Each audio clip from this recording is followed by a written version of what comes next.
Yo, yo, mic check. Hope the audio's good.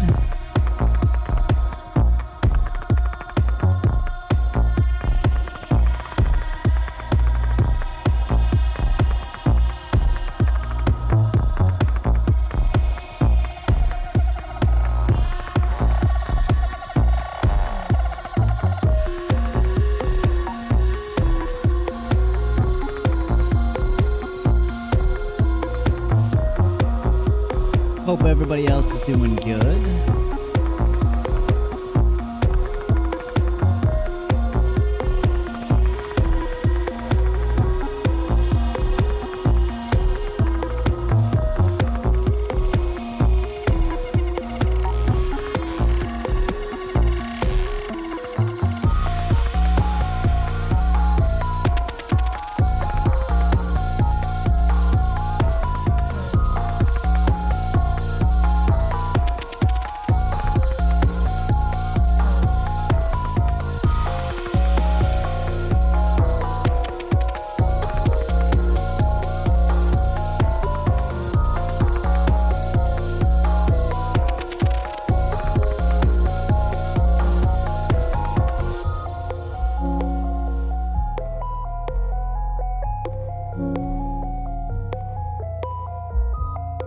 All right, welcome everybody. It is CitizenCon time.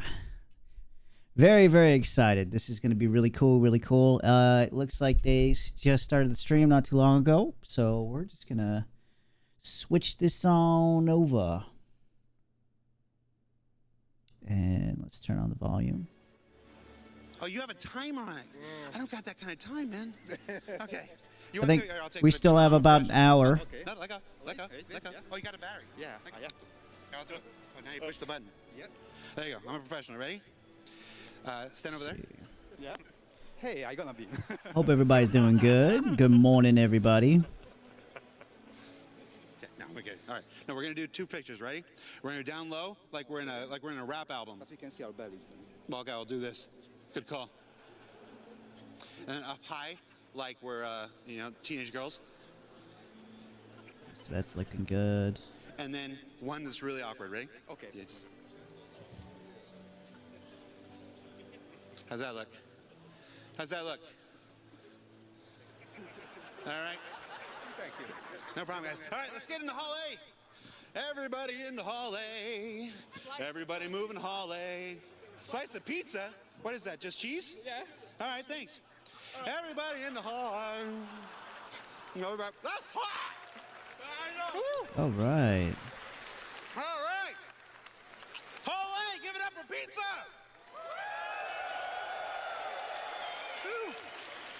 One of my favorite things about Star Citizen, we've got Big Benny's Noodles, we've got Torpedo Burrito. Just checking on the streams. I'm streaming over on YouTube and Twitch, so Just pizza. make sure the health is good. Wow. There's a lot of you in here. This is the largest audience we've ever had for CitizenCon.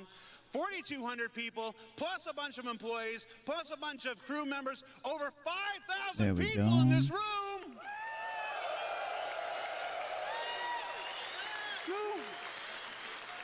What, are you streaming? No, I'm just videoing. All right, well, hi, Mom. Oh, you're streaming. What are you doing? I'm just recording, mate. Are you just recording? Yeah. All right. Cool.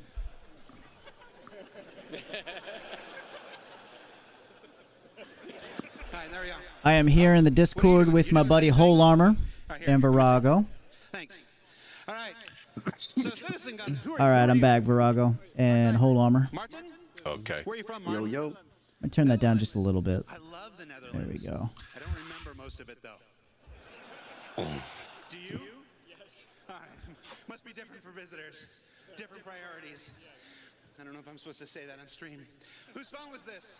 There you go. All right. Let's go on. How much time do we got? Hold on, I got to put my headset on. How much time do I need to do this for? Where's Chris Roberts?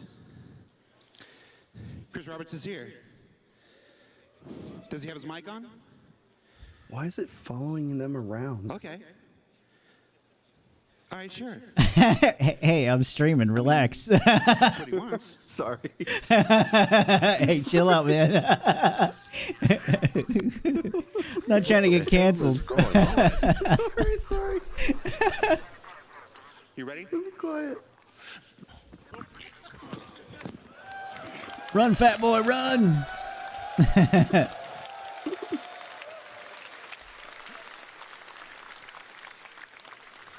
Jared's I think I probably got his legitimately steps in pulled a for the year in the Yeah. past weekend. Oh, that thing is rock hard right now. Oh, those are Oh, cool. Check out my shoes. Yeah. Oh, dude, Donatello, TMNT, yeah, dude. Michelangelo, Leonardo, Raphael. Yeah. All right. So that's all I got, everybody. We're going to take a few short minutes. We're going to start the show. Oh, yeah, Chris the Roberts dreamer. is going to kick this thing off proper. So stay tuned. We'll be right back. You're going to love the show, everybody. Thanks.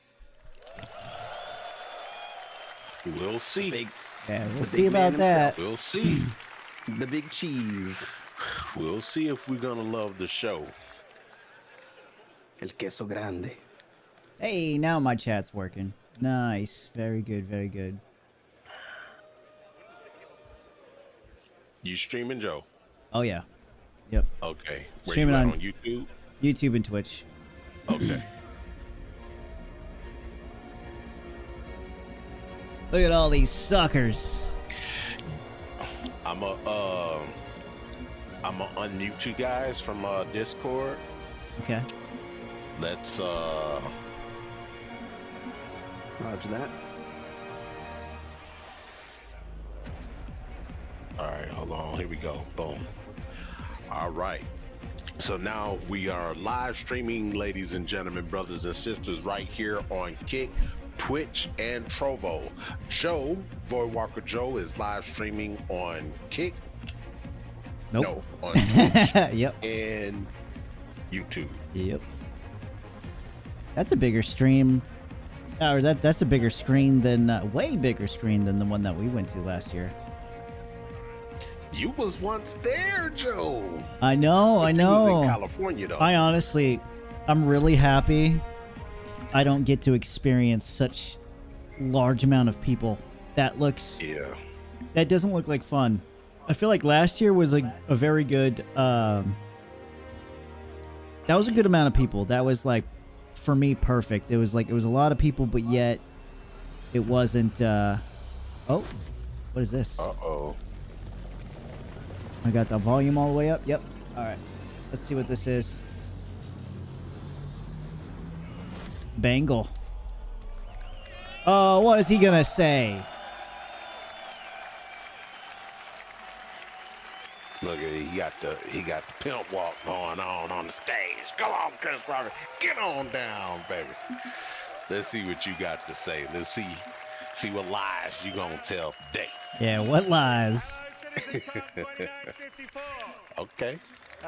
There's a lot more of you here than there were when we were here last year, 5 years ago. There was 1,200 people. There's almost 5,000 people in the building today, which is amazing. 5,000. I'm so grateful. I know a whole bunch of you around that have come from around the world to visit the lovely sunny Manchester.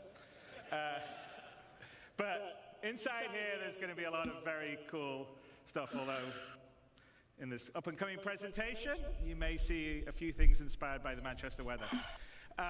Anyway, so like the first What was he time talking of our about, fog? first presentation, Brave New Cloud World, tech? we're on the cusp of a new era for Star Citizen. I don't know. Rain tech? Rain. Weather. People are making their first jumps to Pyro in Evercati testing right now, which is See, pretty awesome. We're gonna. It was a marketing stunt. So 4.0, no NDA. Come on. for Star Citizen. And Marketing over all these the next way. few days, we'll talk about the new tech and tools in Star Engine that will help us craft those worlds that you're going to be flying around to. And you'll hear about our plans beyond 4.0 and how we get towards Star Citizen 1.0, which is out of alpha and for everybody to play. And a little later this evening, I've got a special surprise for you, so you definitely want to stick around for the 5:30 show. Anyway, the team has worked really hard on the lead up to CitizenCon, and this Better year not be to Soul Singer. work on first of all, what you've been playing in live, what you're going to be playing, what you're going to see here. So I'd like to thank them all for working extra hard and putting all their love and care, just like you guys love and care what we're building, into what we're doing. So thank them and you guys. And me. Okay. Without me waffling on, I'd like to bring CIG's CTO, Benoit Bézager. Did I say it right, Benoit? Yeah, okay. How do you not know his name by now, Chris? God damn. To the stage to start our journey into the future. So let's have a great show. Sure thing. Let's go.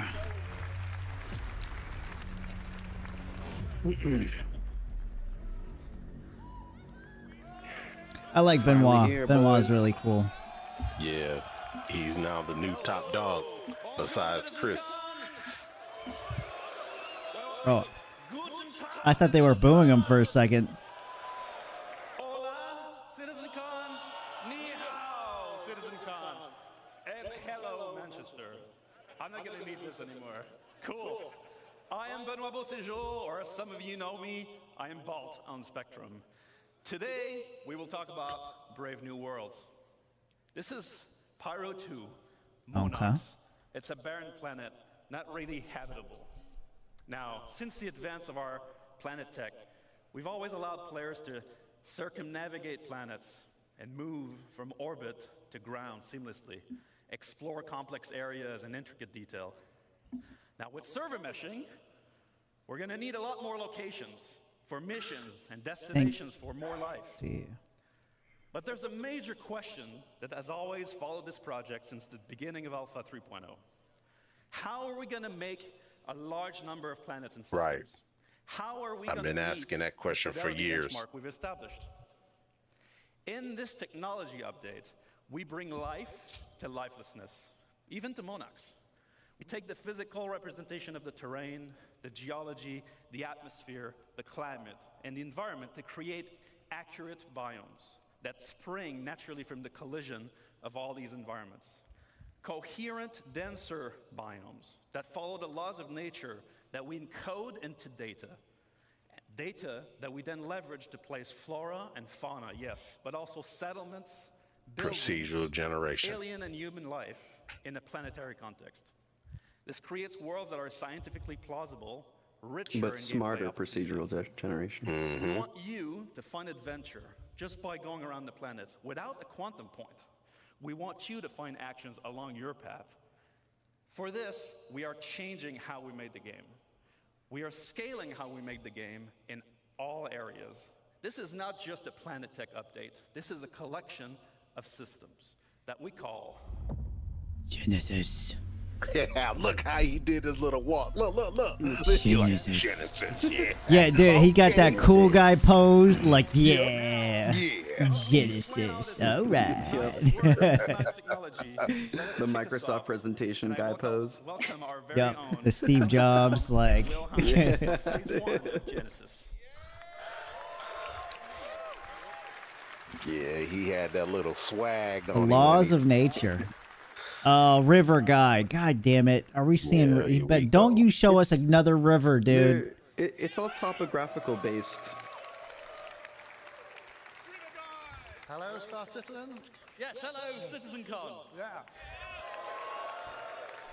So let's start with some introductions. This guy over here is Will Water Hain, guy. aka Water Guy or River Guy.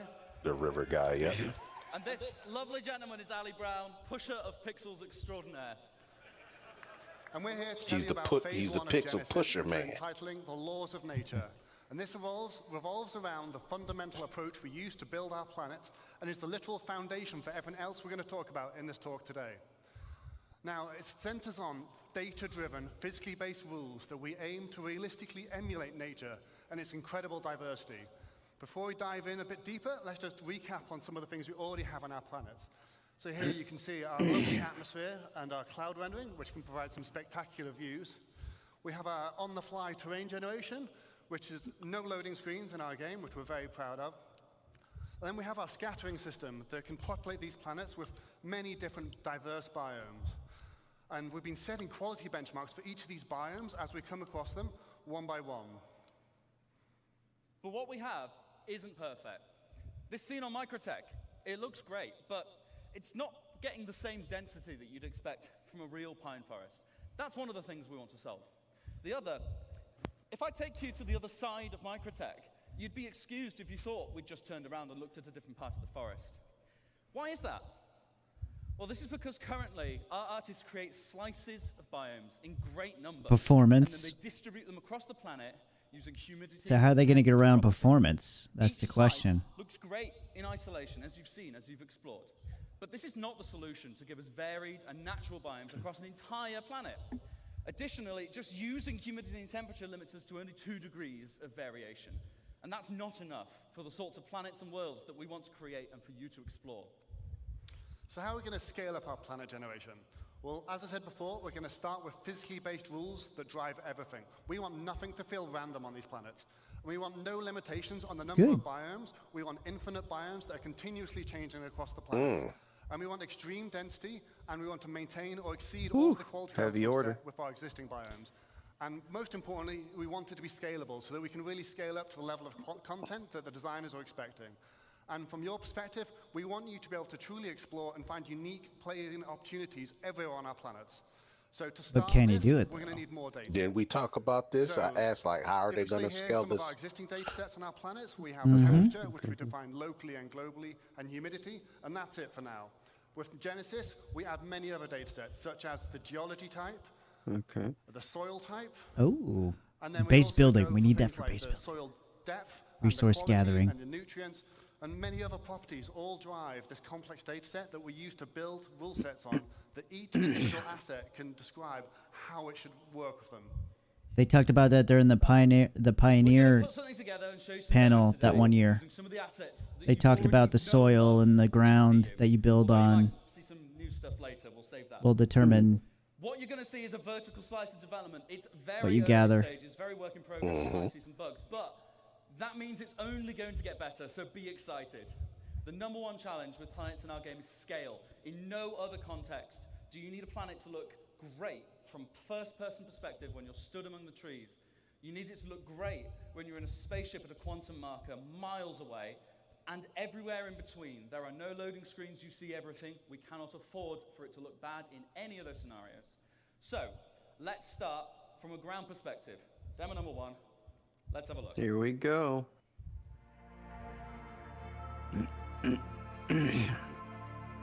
I honestly thought this was just going to be another Star Engine demo. Ground, flowers. Look how. Oh, I like the ferns. That's a lot of rocks are ferns. not in contour of the ground; they're floating. Wholearmor called it, man.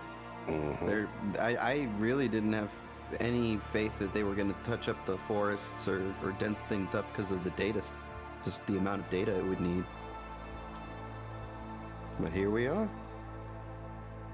I want to see what they do with alien planets, though, not just like Earth-like planets. Because that's where things get weird.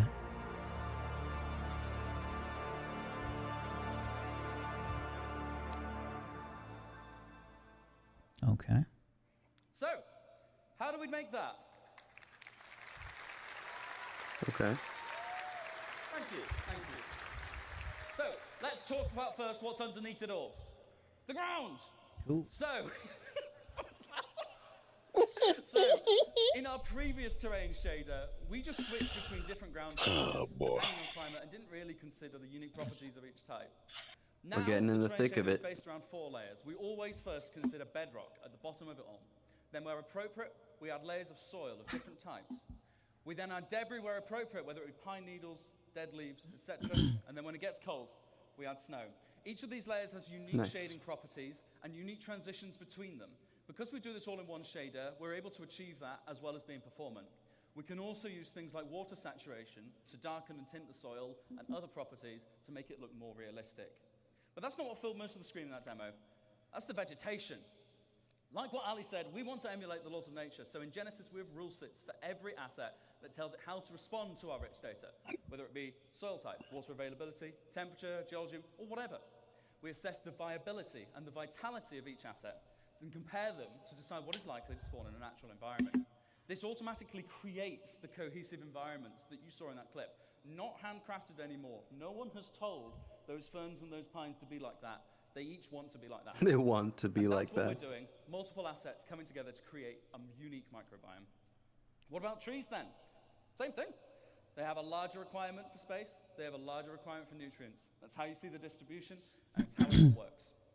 Let's meet the flora that came together to beat that forest, to make that forest, and have a look at some of their properties. Now, just to note, they are all going to look quite similar because we've already seen them in the same place, so they must be similar. So, building blocks, like grass and common grass, medium amounts of sunlight. We have ferns, see it's a much lower requirement for sunlight. We have We're creating need thresholds for generation. And we add pines, of course, and multiple variations of pines. Diversity is driven by competition. Everything has ideal conditions, which affects its competitiveness. We also have additional control over this in the form of dominance, which allows us to make one asset more competitive and more dominant than another, which is just what we see in nature. Everything is constantly fighting for resources and, of course, light. Because we spawn these assets in a hierarchy, it's easy to propagate shade data down over the distribution of the assets so that we can control ones that prefer or reject shade. Often, like these ferns, they can spawn in light, but they are outcompeted in those scenarios most of the time. So you will see a rogue fern, or a place where there's no seeds for a specific asset. Excellent. You might start to get this coming in. Let's take a look from a larger perspective again.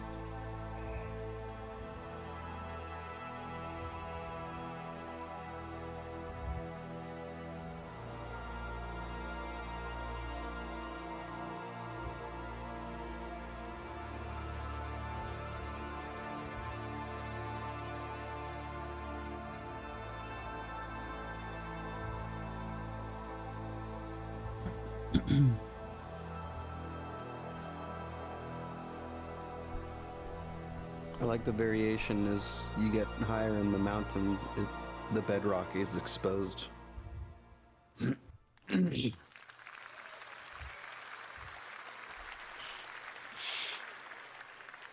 So, to take you through some of the things we saw in that clip, let's talk about rocks first. So, anyone that's done a lot of ground driving and ground vehicles might have seen that our rocks sometimes feel a little bit randomly scattered, and it can be quite an obstacle sometimes. So, in this clip, you saw that the rocks are no longer randomly scattered, and they're now placed based on physically based rule sets. And this logical grouping is achieved via erosion simulations, which we run offline to build localized data maps. And they describe the size of the aggregate and rocks and the density and where they should naturally form. And that means we get things like these natural clusters of boulders at the forest edge underneath the cliffside. And on that note, you might have noticed that the cliffs have been dramatically improved in how they shade. We also see things like the natural clumping of vegetation caused by seed dispersal. This is controlled per species, so we can get better emulation of their unique growth patterns. Oh, I see that. That's kind of cool. Realistic environment. And we also calculate the slope aspect, which is the exposure to vegetation to solar radiation and other environmental factors. And this allows us different species to flourish in different conditions, as we can see on different sides of this valley. Then over larger scale, we calculate the age and vitality of each tree individually to drive exactly how high they should be, but also the color of their leaves. Now, this isn't the only thing that will drive the color of the leaves. We're going to introduce the concept of seasons to the game. And this will mean our plants will evolve through the year, and we'll be able to shed leaves from trees and have the grass wither in winter. Oh, man, I honestly didn't talk. I'm going to wait for this. This is big talk. That's dope. Yeah, when the hell are we getting this, though? 2 years from now? Flight Simulator just got this in. It's all coming together to create what we call truly emergent biomes. Let's have one more look at how this varies over a much larger scale. Because they said we would have dynamic weather, too, and we never got that. Like they even showed it off at a CitizenCon. We never got it.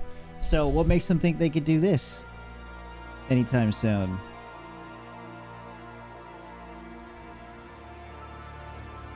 Genesis. It does look nice, though. Yeah. Yeah, I never thought they would even try that, to be honest. Seasons like that.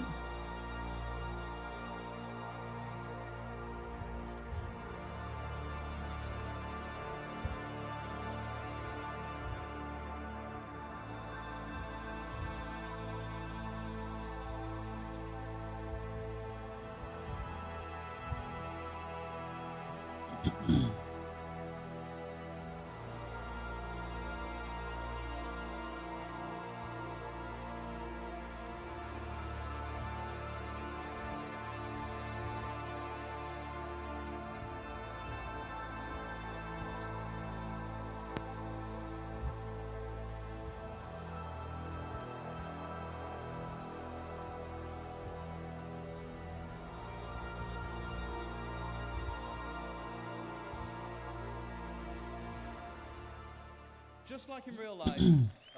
Oh. Thank you. Ooh, that looks nice. Just like in real life, our areas should vary, even by traveling a few kilometers. If you get in a helicopter Like the and fly swirls. over the Alps, it all looks a bit snowy, but when you look closer, it's constantly changing. And we're now able to accurately represent that with our changing. Man, dude. Another very Seasons? important factor to mention is the distant look. In this screenshot, you don't see a Snowy areas not always snowy. That's crazy. still green. We previously did that with artist-made lookup tables that told the planet what color to be at what position. But that wasn't going to work with all our new data and our far more complex spawning.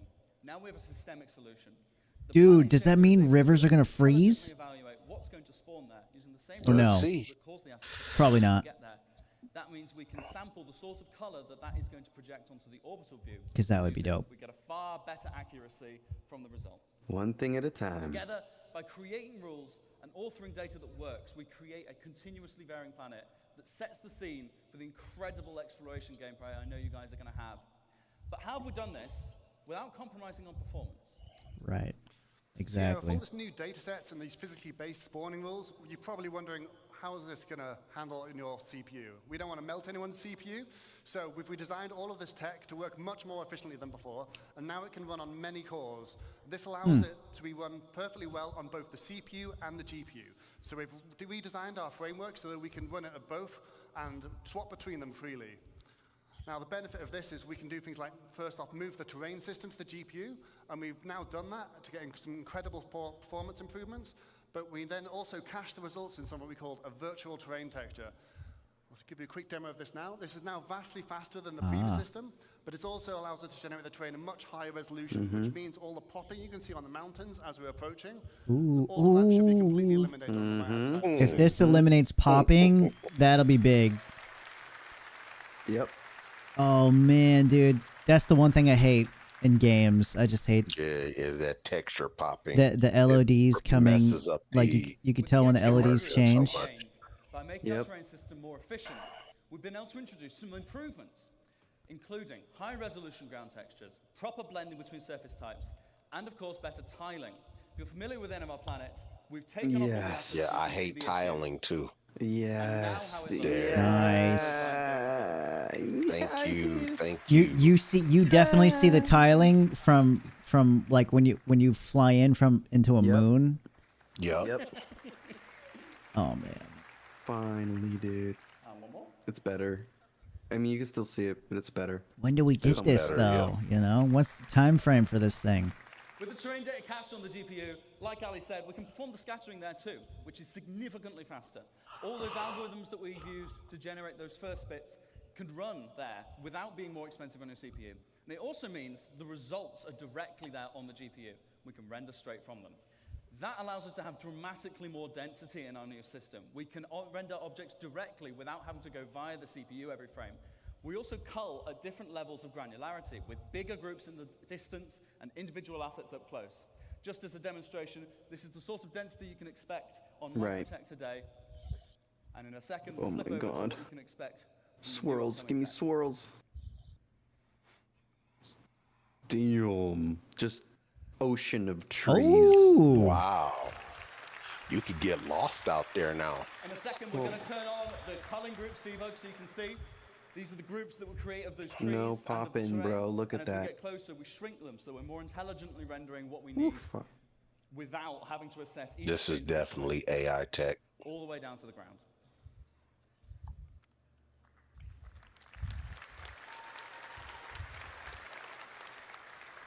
So to recap some of the things you've seen here in Skynet. phase 1, we had data-driven rules based on physically based data, generating emergent biomes that continuously vary across our planets to get infinite possibilities. And we've achieved this with much greater density than before and much faster rendering.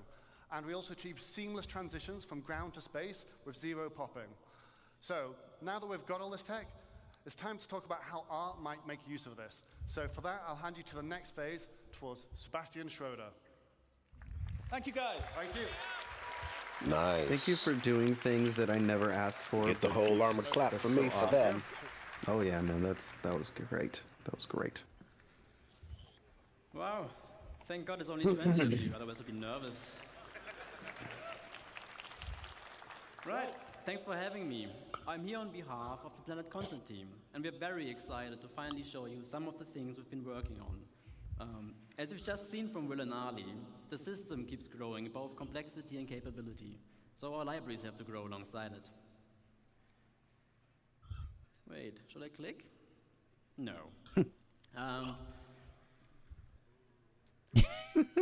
Yeah, you're gonna have to click. Yeah, click. Oh, there we go. So, our goal of the content is to provide. Our goal is to provide. Probably wasn't working. The system needs to populate every corner of every planet with realistic environments. And this content is what this phase of Genesis is all about: emergent biomes. For our first example of today, it's almost a shame Will left because it's about moisture. But let's look at very high moisture and medium to high temperature. Oh, look at the ground fog. Swamp. Oh, Man, baby swamp, the swamp's coming. Oh, Because we got the swamp cow. We got Jungle swamp cow. biomes. That is the shit. Oh man, roleplay riverboats. Vietnam. We need riverboats. Riverboats, jungle biomes, jungle warfare. Oh all my for this. God! Look at that. Look. Vietnam, Oh, that's beautiful. Here we come and Star Citizen. That is beautiful. Oh, that reminds me of Gray Zone. Oh man, we're gonna need something equivalent to like alligators or something in the water, you know, or With snakes. the water tech. Oh, I thought that was No, that was like an arrow or something, wasn't it? Yeah, yep. Oh yeah, remember the water tech that they showed last year? They Yep. still got that. That's good. Bro, Well, I would I'm hope gonna they be a still space got that. redneck. I'm gonna make Space my house in redneck, booties. yeah. No, we gonna live in the swamp. That space Yep. shine. Down in the Oh, bayou, you look. get the crawfish It's there, Luke. baby. Oh, them crawdads so delicious. Yeah. A little bit of that garlic sauce. Mm. There's the Hey, mullet. look, it's the space redneck. Yeah, he had the mullet. He had the mullet. Hmm. Very nice, very nice. Like it. Oh, yeah. Okay. Okay. Thanks. That did look really good. So, I love those for swamps, those we obviously need brambles vegetation that feels at in home front. or near water. That was white Before we box dive too. in, That was allow me good. to give you a quick primer on our approach to authoring plants. Most species can survive in a fairly wide range of climate conditions, but will only thrive if the conditions are ideal. To support this concept, we author our vegetation assets to describe the full growth cycle of a species.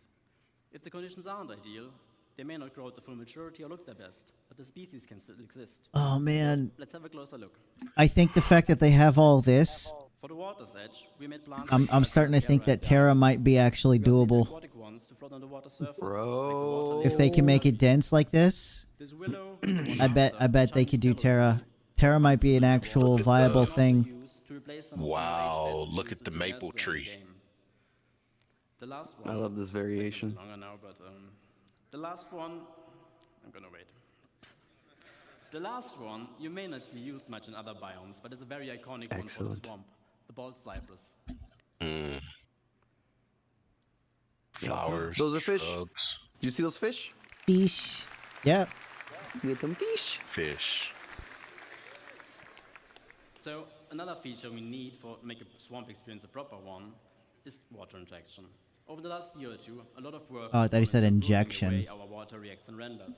So naturally, we wanted to make a biome that highlights those advances. Let's have a brief look at what it's like being inside the swamp. Yes! Ooh. It'd be like attack team, like slowly coming up with our guns. Like, Wait a minute. Don't phase through. Okay, thank God. I was like, please don't phase through it. The logs move. Nice, nice. I love the sparkles. Ooh. Ooh. How the water simulation systemically affects assets floating on the water surface. Now he's still phasing through the plants though. The plants, yeah. They move a little bit out of the way, right? It's the It's more so like the water that it's floating on. Of the day, a quick disclaimer.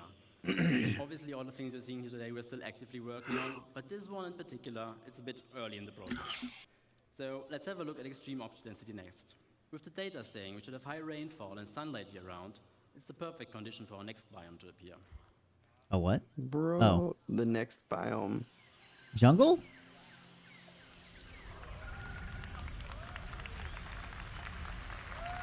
Cool. Yes, dude. Look at those birds. Little birds. Oh man.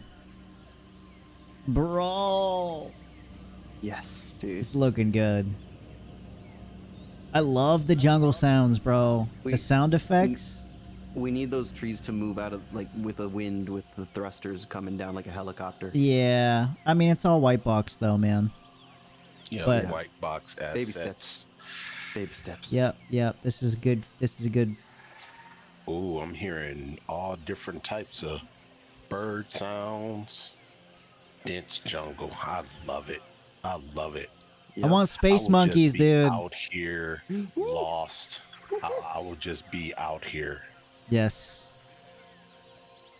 I want a jungle. I want a jungle outpost I'm gonna make that a I can house in build every biome. and craft stuff in. Yes, dude, crash sites in the jungle. Don't Yes. show us animals that's not in the. Are those Yep, in the game? that's the Morok. Rocks. Yep, it's in the game now. Bro, I want to. They're just not. They're not in. They're not in a lot of places. Wow. They're look only at in that. certain places. God, that's beautiful. That is super beautiful. At first, I was like, "Man, this presentation sucks," and then they showed off the swamps, and I was like, "Okay, it kind of is pretty good." The gameplay capture team really did a great job showing our work in the best possible light. With jungles, Yes. we wanted to explore the concept of vertical stratification. The As they are the canopy. prime example for that. What it means is that you have horizontal layers of microbiomes defined by the species that thrives. What with ship the is amount of that, though? sunlight and rain it Perfect. reaches. That is the cutter. Okay. The floor, herb and brush layer, we could almost do before, obviously missing the density. But now we also have got the option vines. to add variation to the tree layer by dynamically spawning epiphytes like lianas. Oh yeah, look at all the different or leaves. bromeliads attached to trunks and Oh, canopies yeah. of other assets. Dang, dude. I want to see That's what dope. alien planets are gonna look like, though. Hey, now they do have Like a purple planet plants? that is a game reserve. With It's this and a improved giant density planet is that's a what will finally jungle. allow us to make convincing jungles. And the best part is, we don't even need a lot of different species to create what we refer to as a canvas of a biome. The idea being that we can vary what kind of forest you're in by adding or replacing the plants that visually stand out the most. It'd be funny if all of a sudden they were like, "Oh, and by the way, To this get whole us started on presentation is in Terra." specification, we That would have been. made That would have been cool. version for you. Then obviously you need jungles for lianas for a jungle.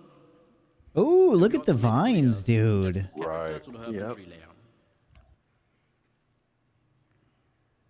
For tall trees, we decided on a fairly generic rubber tree, as its different growth stages serve as a nice foundation for all height levels. Space giraffes, And that's dude. pretty much it what we need to make a Space pretty good giraffes. base for jungle.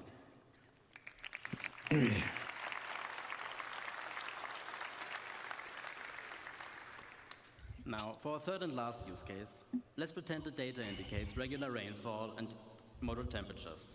This climate would support a lot of different forests, but we also wanted to use this opportunity to explore extreme scale. And they're just really cool. Can't see none of that. Man, we're doing all Ooh, the redwoods. bites, man. Oh shit, we got the thick boys in the house. California in space. The thick boys. This is where I'm making my house. The trees that are as big as capital ships. Excellent. Oh man, Endor. Yep, the Ewoks, baby. Wow. Yep, there you go. They're doing another Star Wars thing. Yep. It went through trees, though. I saw it. The thing went through trees. Lol. You're cheating. You're cheating. When are we getting that armor suit? When are we getting that armor? The wood camo armor. I gotta go out and see my tree friends. That's so again. cool. I think this is my favorite Yeah. forest so far. Yep. I like the swamp. That's home for me.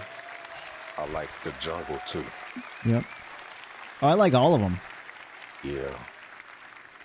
Now, for this one, we first looked at the different redwood biomes on Earth and tried to analyze what the most defining species of them are. With this understanding, we then decided on the following plants to allow for a fairly universal redwood forest that will easily support variation across continents and planets.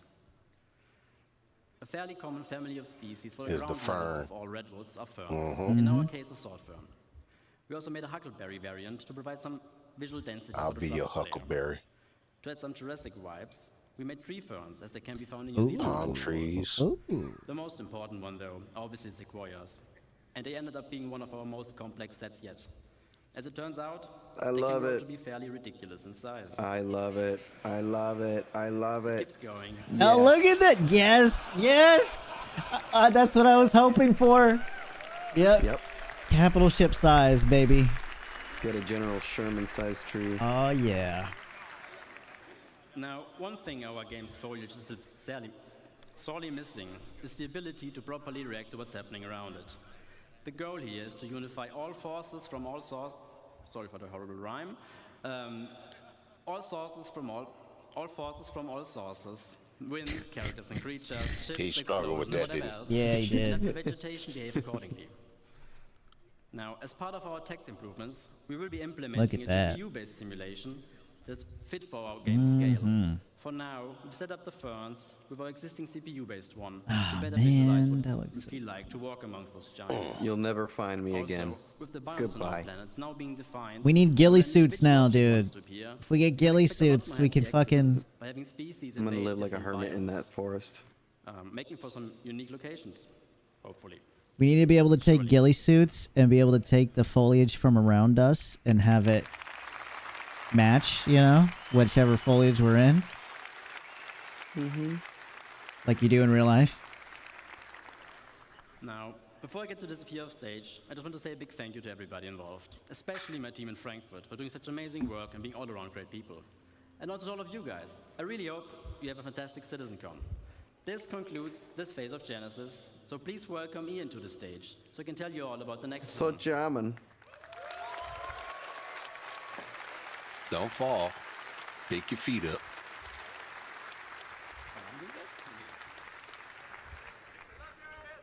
Thank you. Hello, CitizenCon. Why he look like a pinky blinder? Those new planets and biomes were pretty, right? But it's time for phase-free civilization Addressed. to give you some stuff to do. So, let's talk about location density. We've emulated nature as well as we can to make sure our planets are physically based and realistic, and our biomes are emergent. But it's time to start populating the verse. Because where there's people, there are their lives and the structures they build. So it makes sense that whenever you go and explore these planets, that you find their lives. And what's even more important is that when we make these structures, that they use and they follow the same rules as our biomes, such as the jungles and the swamps.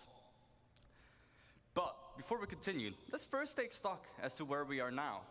At the moment in the verse, we have these custom, beautifully made locations, such as Ghost Hollow, we've got our distribution centers, or even just some outposts.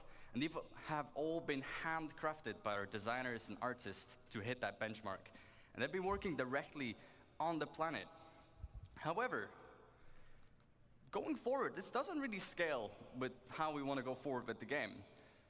Server meshing is about to arrive, and we're going to have a way higher player count. So those 73 bunkers across Stanton just won't cut it. But in general, it's also pretty barren. There's not much for you to explore and find stuff out there. So there's no exploration gameplay. You haven't really put your character to use for the way that you should. Facts. Yeah. So this means we need to go bigger, which means we need to change our workflow.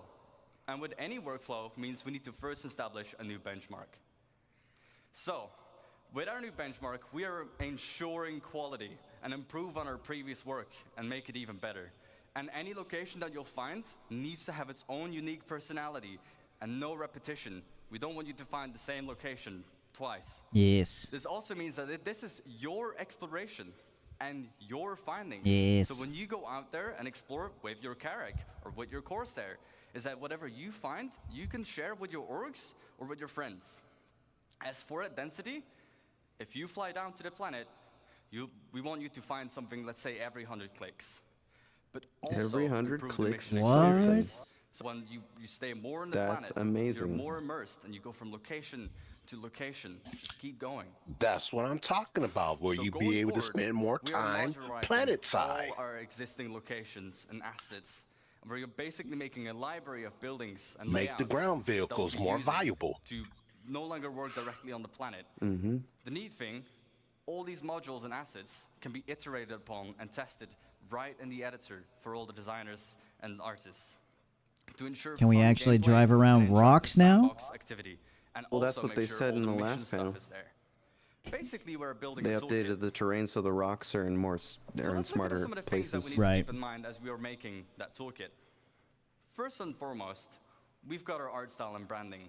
We've got things like Frontier for our settlements. We've got high-tech for the emergency shelters, but also utilitarian, like our bunkers and distribution centers. The richer the data, the richer these locations will be. Secondly, they all have a function. We've got mining for our mining outposts, farming for the farmsteads, or just places where people live. The function of the place will define the way the place looks as well, and its form. And last but not least, the people as well, the faction and their loadouts. We've got lawful people like the new citizens for Ooh, prosperity. we haven't seen in Pyro, those on the right. unlawful, such as Xenofred, Yeah. and sometimes not even no one. And the place needs to look a bit, derelict. In different places, you'll find different people.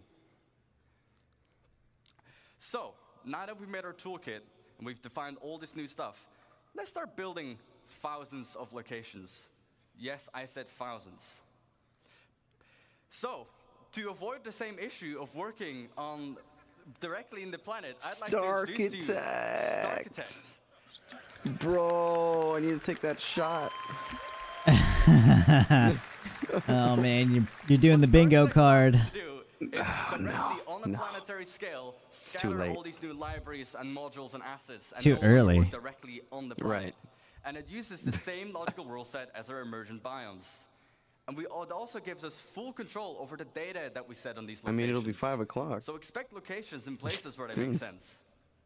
Let's kind of look at all this new Genesis data and all these new libraries and chuck it into Starkitect. Oh my god, is this and the see other what it shot? gives Are they us. going to do it? As you can see, we're now able to make full-size locations, and they will look completely different based on where you'd find them. The layouts are controlled by the rules, and it will reflect its place in the verse.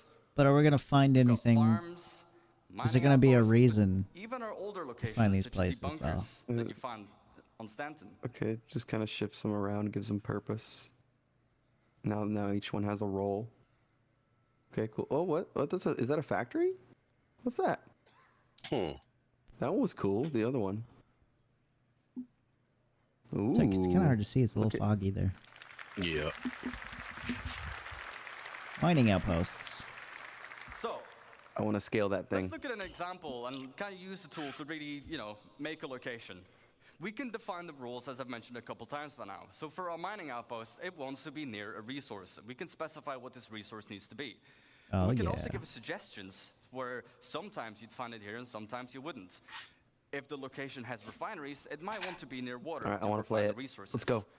Then secondly, we can define what buildings should be there. So obviously we need mining buildings, houses for people to live as well, and even power buildings that we can leverage with the resource network. Starchitect will intelligently figure out where to place these and what needs to be at the location. Next up, farms. Its rules, well, temperature. I like the tree not in every the middle. plant can live in every temperature, but the same with soil type. Only certain plants can be in certain grounds. And then we can query the seed map to determine what plants you would find there. What are the harvestables? As for the targets, again, farm buildings, obviously, power buildings, houses, but even animals such as our beloved quasi-grazers. And last but not least, derelict ships. We've got these all over the place currently. Rules, well, they'd be close to anti-air because I would be shot down. But even in harsh flight conditions, such as mountains or low visibility, you'd probably most commonly find them. Targets, well, crash ship parts, of course. Sometimes you'd find the full remains of a javelin, and the other time you might just find the nose of a starfarer laying around. So, let's talk about coherency. Sure, we can scatter all these locations everywhere on the planet, and you'll find them in places they make sense, but we can do better.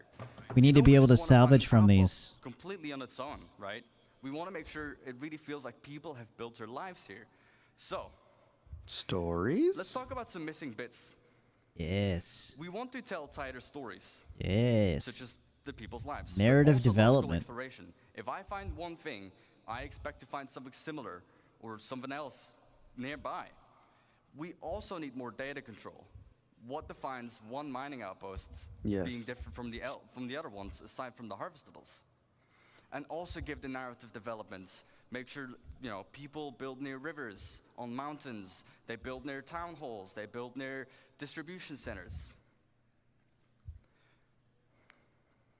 So to hit that bit of our benchmark, we make sure that locations are near each other and group them together.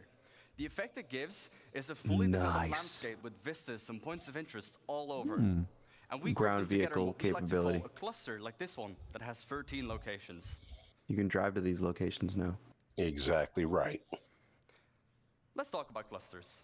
This is going to be so Clustering means awesome. generating locations near other locations.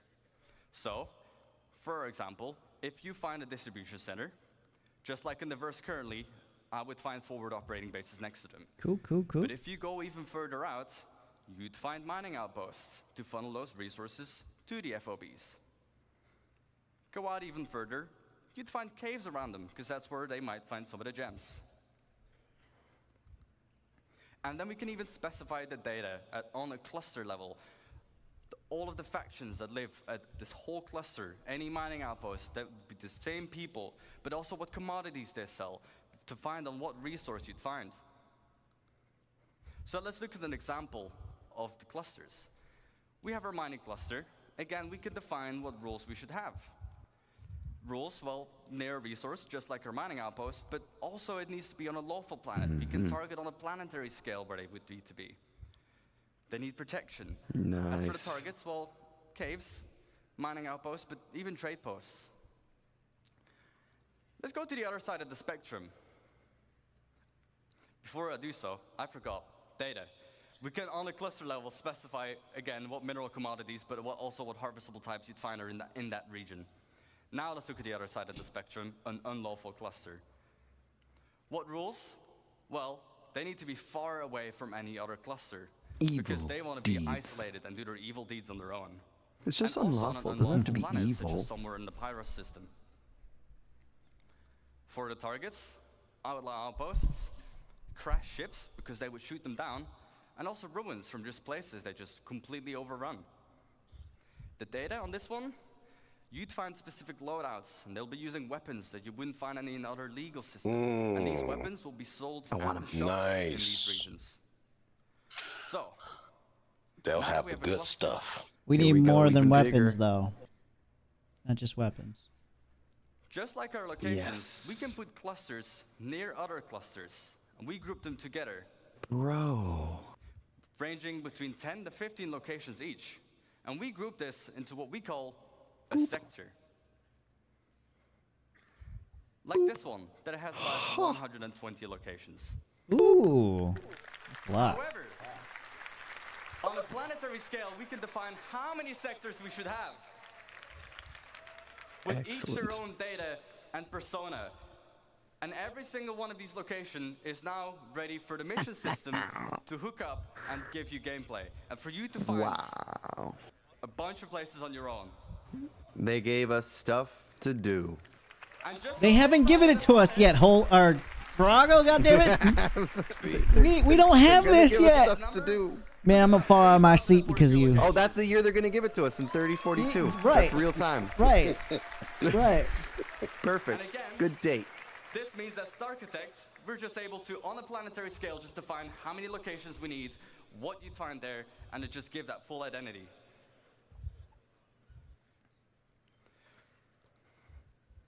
Thank you for listening. And I won't just see you in the verse, but Someday. I'll see you in a denser verse.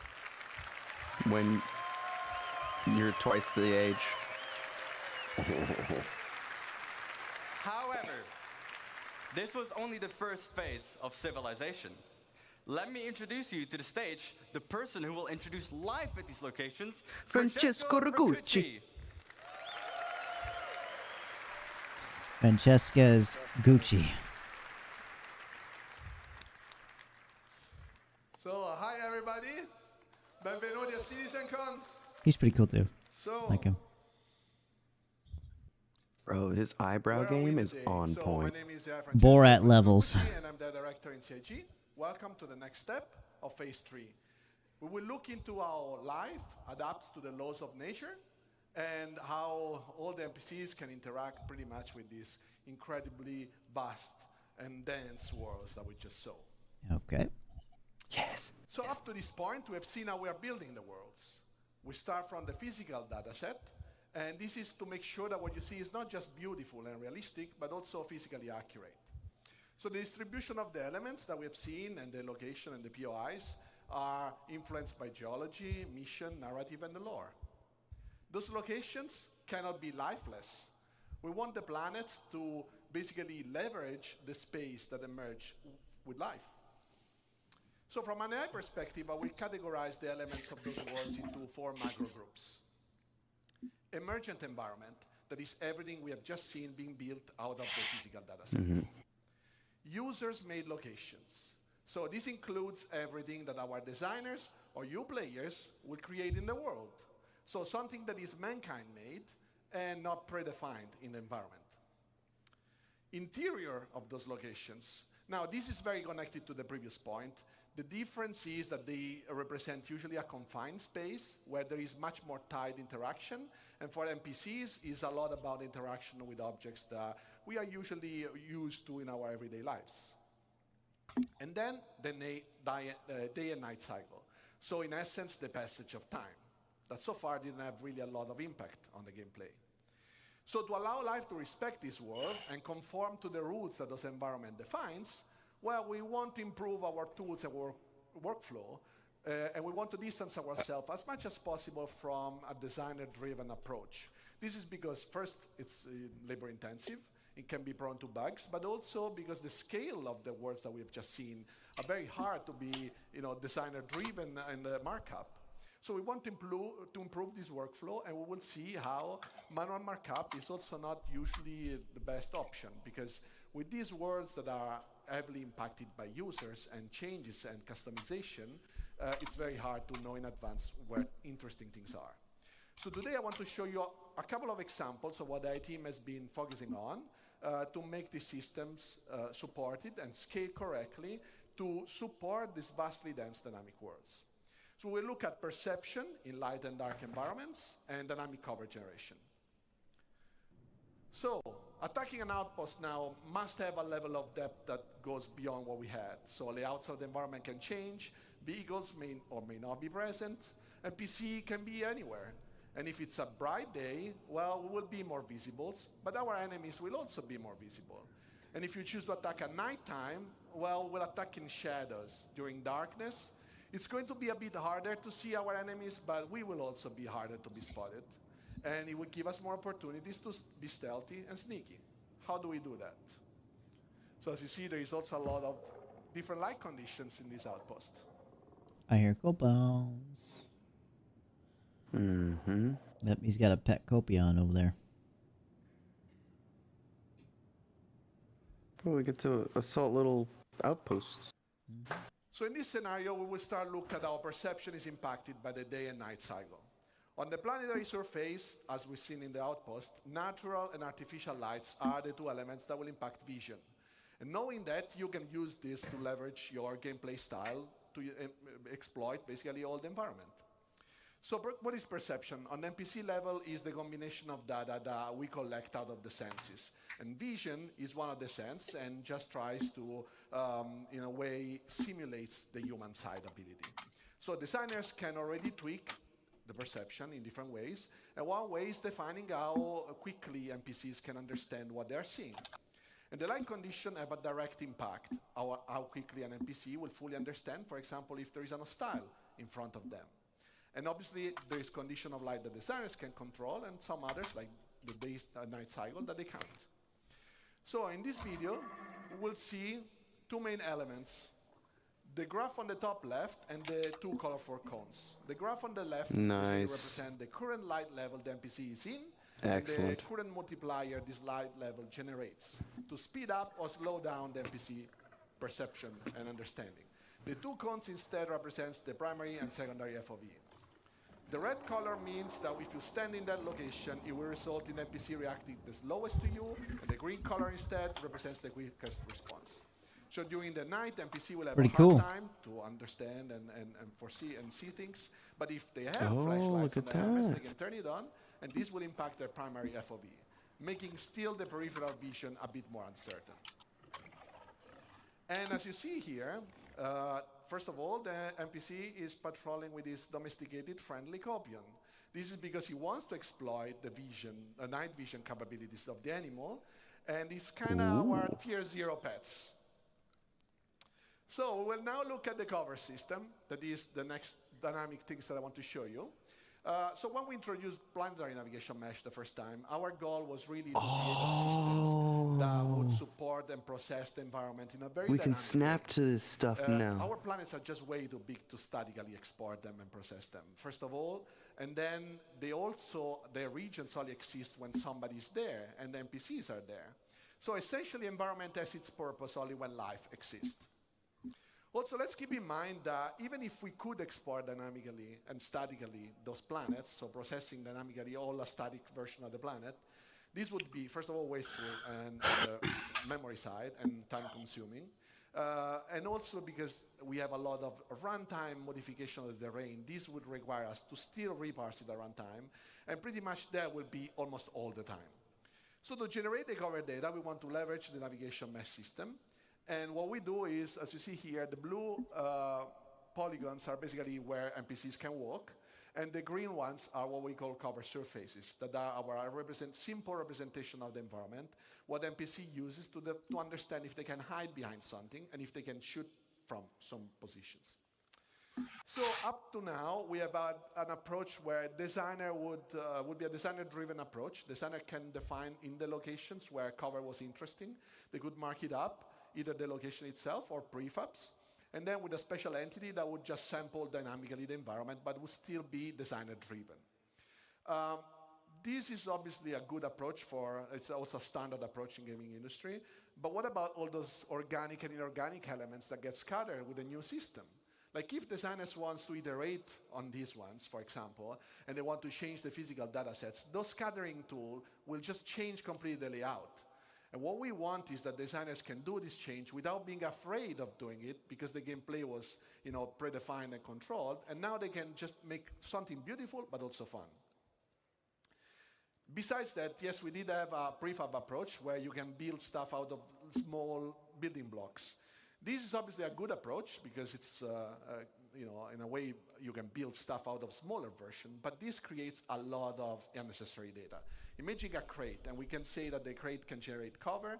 Now we stack 100 crates, and what happens? That we have a lot of data to generate cover that we have to process, throw away. This would just waste CPU cycles for nothing. This is why I wouldn't fight an NPC in a forest like this one and see them hiding behind a tree or a rock. So enabling the dynamic generation of covers on the planet allows us to exploit all the elements of the Very nice. Whenever navigation mesh generates, hell NPC yeah. can now have a chance and the moving Ursa? behind available elements. Boulders, Look how they bounding to cover, just like real soldiers would do. If they follow the moving cover, that would be incredibly impressive. Yeah, it would be.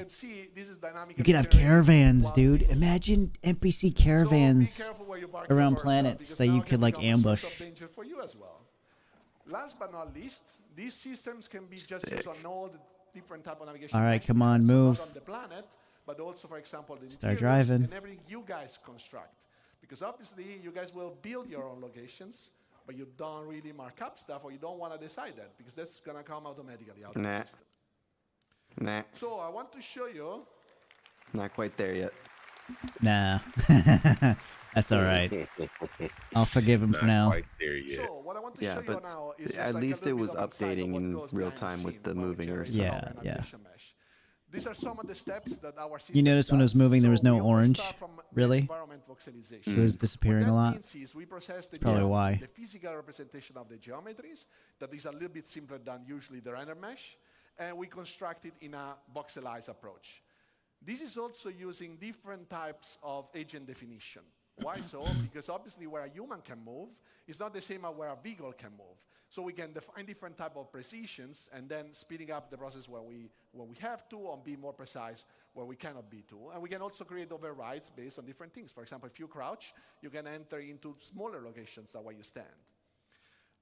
This process is basically common between navigation mesh and cover. After that is generated, then we can evaluate the voxel in different ways. For example, defining where we can walk. So can we make the step with our foot over a specific voxel? Or is there something in front of that hole in the NAND mesh so that we can actually cover behind? And then we can basically decide where to generate cover surfaces. And after the cover surfaces are generated, we can process where the cover locations are. Cover locations are a good spot for NPC to be behind the cover. So what we see here is that with the introduction of Maelstrom last year, obviously we knew this would revolutionize how you guys are playing. And we did have to find a solution. Ooh, this is really choppy. We're destroying so much stuff in this world that we had to find a solution, right? This is hurting my eyes. It's just because the visual is, and the colors are really, there's just no way for us to predict anything that you're doing, and we it's like want highlighter world. to be another trigger for world evaluation. Well, that's a bit much for a grenade, don't you think? God damn. And destroying anything just makes the war be reevaluated. So, as you see here, we can have also lots of rules. So you can see that a bit here. But when things break, first they invalidate, and then when they rest, for example, we can decide when is a good moment to regenerate, so that we also don't waste too much CPU cycles. Pretty cool. Pretty cool. The color that you see is mostly cover quality. So you see the light green is high cover, the dark green is low cover, and then we have the red that we introduced some time ago that is basically not really good cover, but if there is nothing better, well, it's better to be behind something than being, in open space. So let's just recap. What we want to do is finding a plan and having a good plan to approach life in this vast universe. What we want is the life to be able to systemically evaluate all the dynamic environments that is generated. We want to improve our workflow, not only to support designers and being fast. That's what they were showing with NPCs interacting with environmental hazards not too long ago on ISCs. Making the game fun for you, so that everything comes together. Kind of reminds me of the same kind of system. So thank you all. This was phase 3, and now let's welcome Ben Parry. It's actually a much different direction than I thought they would go for that section. Not bad. Thank you. Hello, CitizenCon. What's going on? Hey guys, why is his hair blue? Why is he blue? Everywhere. His eyes are blue, everything's blue. Automated systems for automatically placing different biomes, different vegetation. His eyes are blue. Is he wearing contacts? Everything's blue. He's wearing contacts. I wish his beard was blue. Yeah, why would he not? Why would you? First of all, why is this important? I feel like he's wearing contacts. It's obvious, especially when they do Those their are jobs as well super as they blue do. eyes. But there's an incredible amount of attention from the lighting artist that goes into all of the locations that we have in the game. Besides just marking up the reflection probe areas, they also manage the visuals really carefully, adding fill lights, approximating bounce lights off ground and up into ceilings and dark corners where there aren't any direct lights pointing, really. And the problem is, not only does this take a lot of time and really constrain the style that they're using, it's simply not possible. If you've got a planet full of forests and, what was it, 3,000 and something placed locations, you're going to be exploring places that no artist has ever visited. No, they've not looked at, and they're certainly not going to be able to have tweaked it for you. So we need something that works completely hands-off. And natural outdoor scenes are especially problematic for us. Indoors, you can put a lot of little lights around pointing from different directions, and you can probably justify it. Outdoors, you've got the sun, and you've got the sky. And if you're behind a tree, you've got the sky. And so you need that skylight to vary. Now,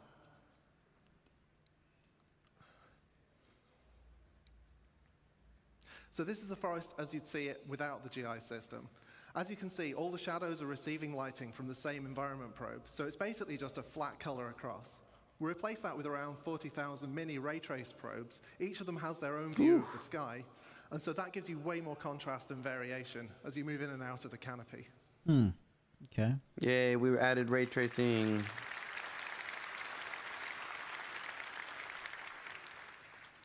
Now, there are a couple of other pieces of the puzzle that we've been working on over That's the what last UFOs year. look like. Now, the first is, Yep. well, all the stuff that you can't stick 40,000 mini probes onto. Silver Anything balls. that doesn't have an opaque surface, we can't really know where it is on the screen and track it from frame to frame. Those are But those are if we called don't do anything, HDRIs. It's going to stick out like a sore thumb. We've got Silver fog, balls. we've got particles, we've got the Don't scare me, little man. things. I don't know what they are. And so we need something to do with those. So to address this, we've added a kind of stable grid of medium-y kind of probes that are generated around the player as you move around. So that gives us approximately matching lighting that we can apply to all of those things. Now, this is a little bit difficult to illustrate in normal scenes, so for once, I've been making my own levels. Yes. Pico. As you can see, Pico's in trouble He's again. getting But abducted. because the lighting team hasn't helped, you can't see anything in most of the scene. If you add the transparency GI system, suddenly the whole scene comes alive. And This is better be a something real that we've never location. done, until we added this tech. Forest Big Benny's or Forest Benny Henge. Now, the other piece of the puzzle is glossy reflections. Now, I'm gonna we've chrome got my a fair Pico. few shiny objects in the game, you may have noticed. Very nice. Very And nice. we've got the same problem that Now I'll if buy we that fix the Pico if they lighting on have one that. thing and then the reflections don't match, it's going to look terrible. Also, Rave ray Pico. tracing reflections is really cool, and we wanted to do it. And the challenge here, though, is that the ray traced reflections you're going to do, they're not just mirrors. Like, we've got a whole range of objects in the game, from like a scuffed hull panel all the way up to chrome polished pipes. And we want the same system to apply globally across that. So I'm going to do an uncomfortably short breakdown on what this tech looks like and how that comes together. So here's what we need to do. Now, obviously it reads as shiny, but there's this kind of fakeness to it. It kind of looks a bit like it's flying. So let's see what the ray tracing looks like. Yeah, it's really noisy and horrible. We need to clean it up. So what we do is we let pixels share their data in space. Yep. And then also in time to clear up the final image. And then we let the game's normal anti-aliasing just kind of clean up the last stuff and carry us over the finish line. And that's how you make a chrome penguin. Man, that penguin arms look weird. Now I'm going to derail for a moment away from the topic of Genesis, because this isn't actually just about automating the lighting for new environments. This is also about pushing quality in areas that have already had all of that work done by the lighting team. We're freeing the artists up to light more naturally, allowing the time of day shifts to be embraced rather than fighting against them. And as I'm about to show, players and NPCs are going to reap the same benefits as well. So here we start adding natural areas of light and shade. Ooh, so much more homey.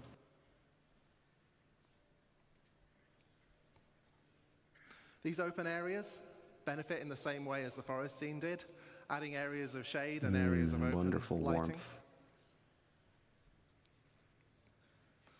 Like I mentioned, the time of day shifting leads to different ambience as the sun moves.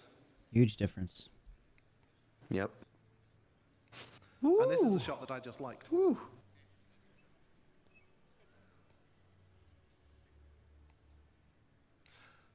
Finally, let's see how the new GI system can brighten up your character's day. Oh, the light coming off the bar.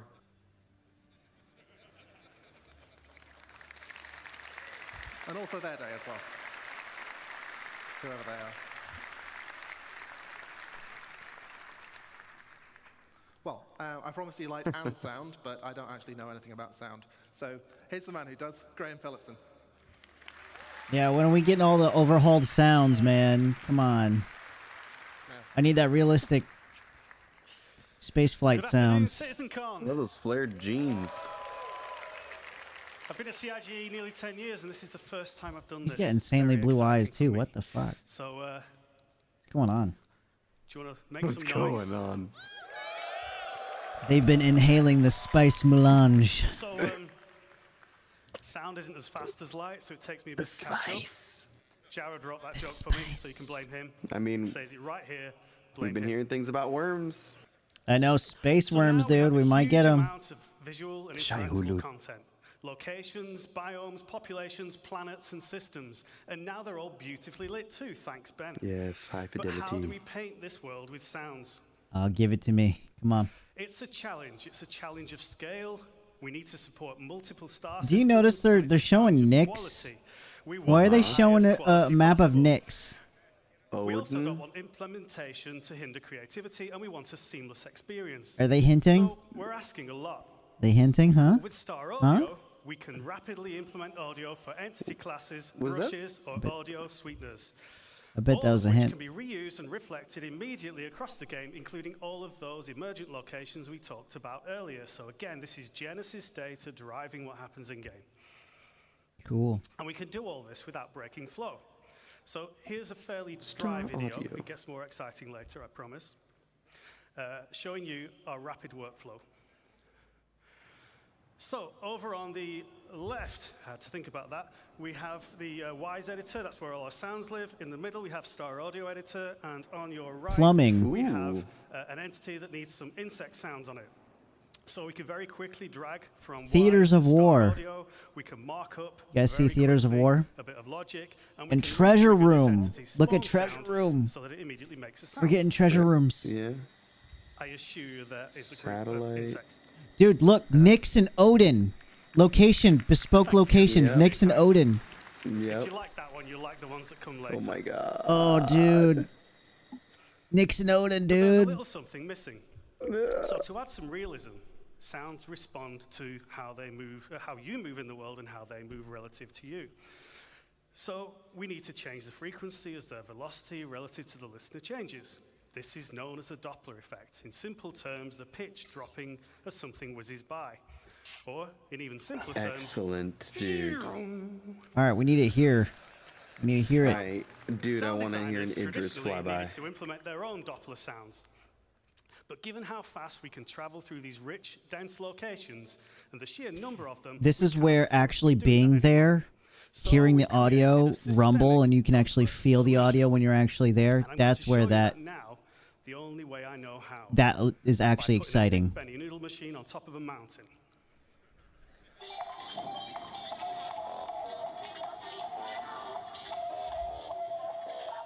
Oh, I like it.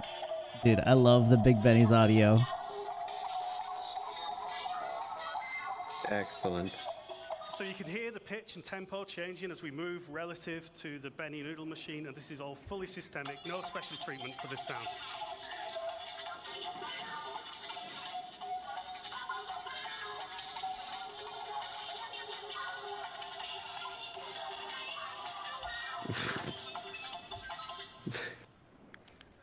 God damn it. And I expect the noodle bar to be very busy after that commercial. Okay. So, how does it work? Well, the listener is surrounded by variable time delay buffering, not the horrible kind of buffering you get on the internet. This is a really nice kind that helps the game sound good. Each buffer represents a section of the sphere around the audio listener, and the audio is mixed into these buffers. at a position that is appropriate to the object's position in the world. Changes in the position are applied to the delay buffer by interpolating the audio data. But that's not all we're doing here. Now, I know there was a bar citizen yesterday, so some of you may not be thinking as fast as you might normally, but you may have realized that by buffering the data in this way, we're not just creating a speed of sound, we are not just creating a Doppler Being effect. hungover at CitizenCon is terrible. I know what that feels like. So, don't do it. Introducing systemic speed of sound to the game. Never I now will. have a couple of minutes of video, and we go through rapid fire, looking at some fantastic examples of what this brings to the game, starting with a spaceship pass by that is supported tonally by the systemic speed of sound.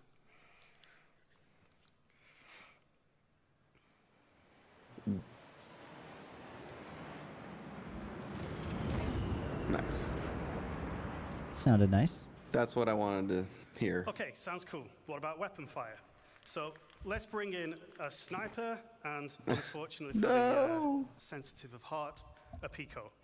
We're going to hear this first from the perspective of both with no speed of sound effect. A murder. Most foul. Okay, so that's, if you were at the Pico perspective there, that's how you'd hear it in game right now. Let's hear it with speed of sound enabled, and this time we're just going to listen from Pico's perspective.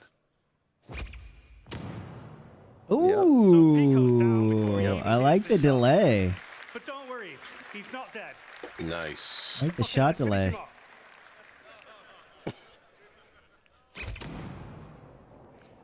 Now he's dead. Yeah. And as the voice of Pip's Power Up, I need to get some proper placement. Excellent. So there's one more example for you. Very nice. Now finally, oh, not finally, we have ship weapons, so listen to the fire rate as the ship approaches the camera here, giving you a bit of a sense of threat. Ooh. I like it's not that. too easy to tell what's going on That there, one was but nice. Get an increase in fire rate. Finally, the really cool stuff, explosions. So we can put a cinematic element, a shockwave element, and a delayed speed of sound effect. Ooh. Nice. And that's way too Makes cool me think to of do Tropic just Thunder. once, so we're going to do it twice more from further distance. So again, cinematic effect first when you see it. Shockwave. Nice. And the explosion itself. All right. Did you see the particles in that little campfire go? This is all completely driven by No, I parameters didn't. in the game, so we can do Did this not see for that. real Sick. whenever you drop a Moab. One more.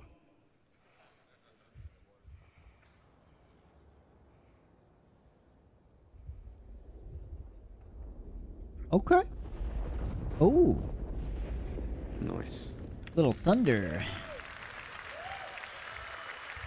That's pretty cool. So, the speed of sound simulation gives you a better sense of distance, it improves the sense of speed, and it supports those amazing cinematic moments. So, in summary, we're trying to make the game more immersive and respond to all this Genesis data and make it feel more real. And that's not all we can do. We can make sounds respond differently to changes in atmospheric pressure and resultant changes in temperature. So, for example, the sound will travel faster in extremely hot, high-pressure environments. We really look forward to getting this in-game for you and getting you enjoying it at home.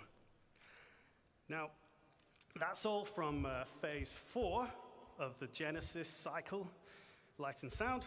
So I'm going to hand you back to the amazing Ben and Ali to bring us home with the final phase. What's the final phase? Thank you, sir. So, as Graham says, this is going to be the final phase of Genesis, and it's called Nature's Wrath. Uh-oh, environmental And hazards. this is where we're going to bring the very planet itself to life. No This way. is what I'm asking for, baby. Let's go.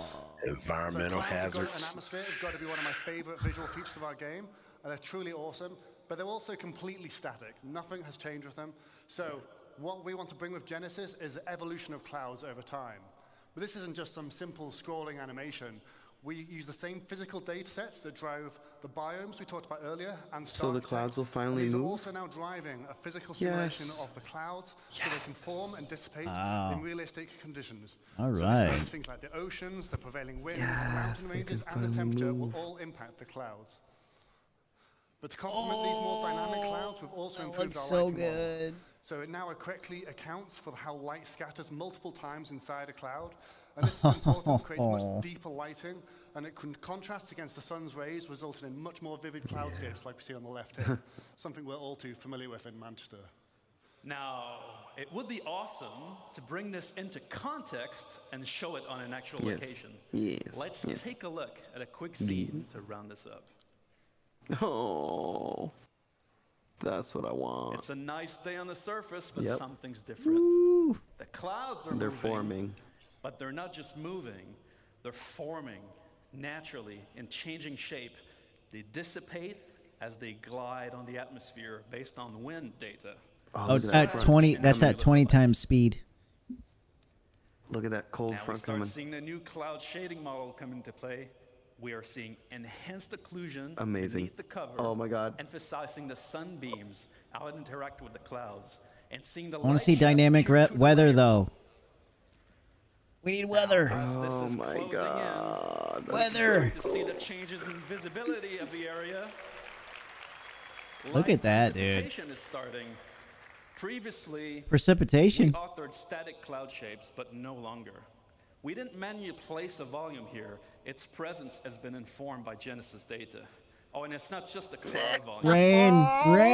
It's a weather front. Yeah. Oh. We can see lightning from space. Lightning. Lightning. Bro. Terrain and rocks are getting Oh, dude, imagine seeing lightning when you're in the clouds flying around. responding to the weather. The system Oh, is changing the shit. world around us. We can see puddles being Listen, formed they dynamically in the showed dirt, this properly responding years to light, ago. Look at the reflection, soil. and rain droplets. Dude, puddles? Are we getting Yep, puddles? Puddles. Look at those puddles, dude. I can feel the danger. I Look think at. we should let this play Oh out my in the God. game. Oh my God. You showed this years ago, though. Let's do it. Let's do it. This is so fire. This is nice. Oh, hear the intercoms. Yep. Yep. We need more of that. Or he's gonna get spotted Is by there the a light. hurricane or tornado or something? Oh, the spotlights are moving. All right. Bro, dude, imagine flying Oh, your it's ship so out through the good. lightning. It's so good. Fly your ship out through the lightning and it hits your ship or something. Oh, dude, and then it affects your engines, or it's like it acts like an EMP. Yeah. Oh, You're ready dude. to fly the Aurora. Dude, watch it be a Mark II. Watch it be a Mark II Aurora. Oh, whoa. Why does it look different? Does it look different to you guys? It doesn't look different. The different color is a yellow. I don't know. It's orange.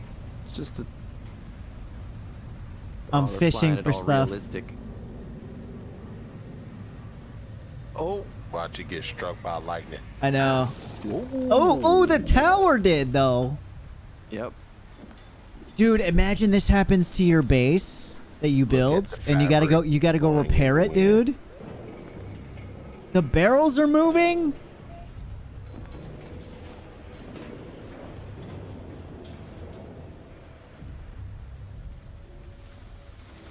Dude, the rain sounds in the ship.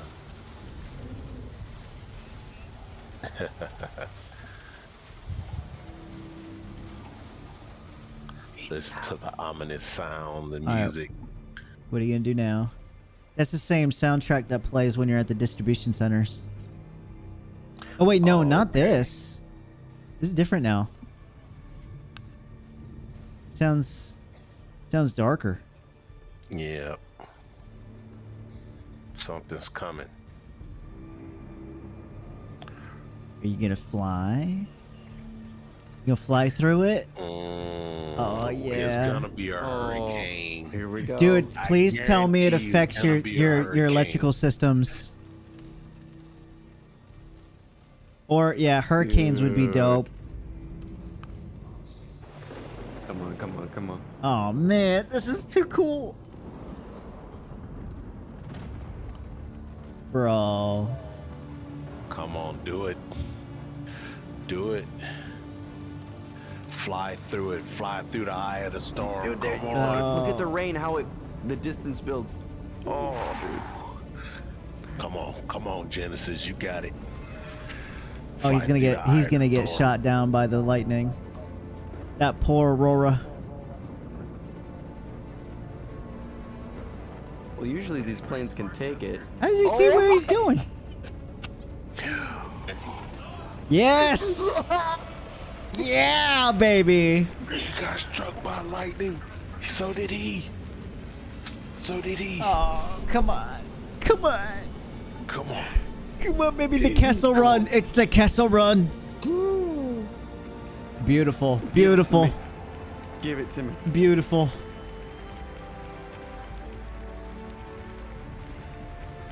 That was good. That was really good. Bro, we called it, dude. That was good. Man, that's what we call the Falco maneuver to get out of there. Ali, please break this down for us. What did we just see? That was all a So that dream. was a combination of lots of tech we just saw that all combined together to make a really great cohesive experience. So we started with the cloud simulation, which wasn't really a cloud simulation, it's a weather simulation. The rain will appear not at random, but it's based on physically plausible conditions, so you have real weather fronts evolving across your planet all the time. We have a host of visual effects, like the rain, and then you have the atmospheric scattering that you get under the columns of rain. We had the puddles and the splashes and all of this type of visual effects. We saw the wind developing over time, and that introduced turbulence to the flight model, making flight very challenging. What? And then, of course, we saw the lightning, which plays havoc with your instrumentation. But direct strikes will damage your ship, and of course, some storms will be dangerous enough to be fatal. Thank as you. Ooh, dude, look at that. And these storms will sometimes be short-lived and localized, but others will be larger and potentially permanent on some planets. Amazing. And this is gonna Potentially protect us by a permanent. flight, Yeah, I mean, players permastorms. will be forced to resort to Like ground Jupiter. vehicles or even foot. Dude, on It's gas also be planets? dynamic, Oh, and you might like find yourself trapped in some really Orson? unexpected situations. Imagine So I really Orson can't with wait to use fucking all these mechanics to open up Orson many with new gameplay lightning opportunities, storms. all in the verse. Fuck. Incredible. Incredible.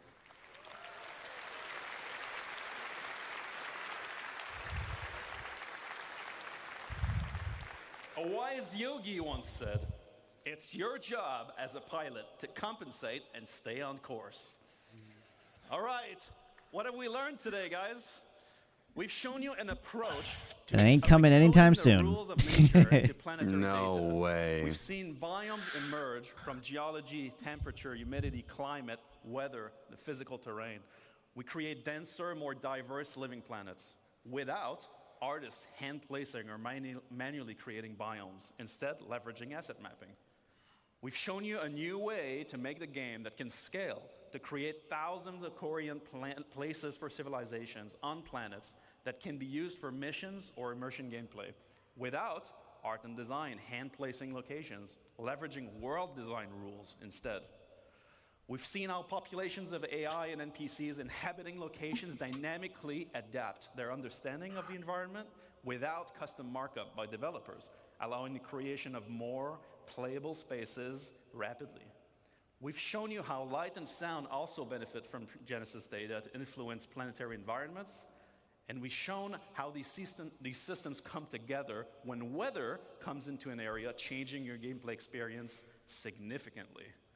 Our goal with Genesis and all of its systems is to create more worlds, better worlds, faster, by applying our tech wizardry and craftsmanship to build systems that respond to data. That's our Star Engine presentation for today, guys, for this year. Have a great CitizenCon. We'll see you on next one. I saw lightning blow up in Aurora. I'm happy. Yes. Facts. Yes. Hello, viewers. I'm Kirsten. I'm a producer here at Cloud Imperium. and I work with the UI Tech and Planet Tech teams.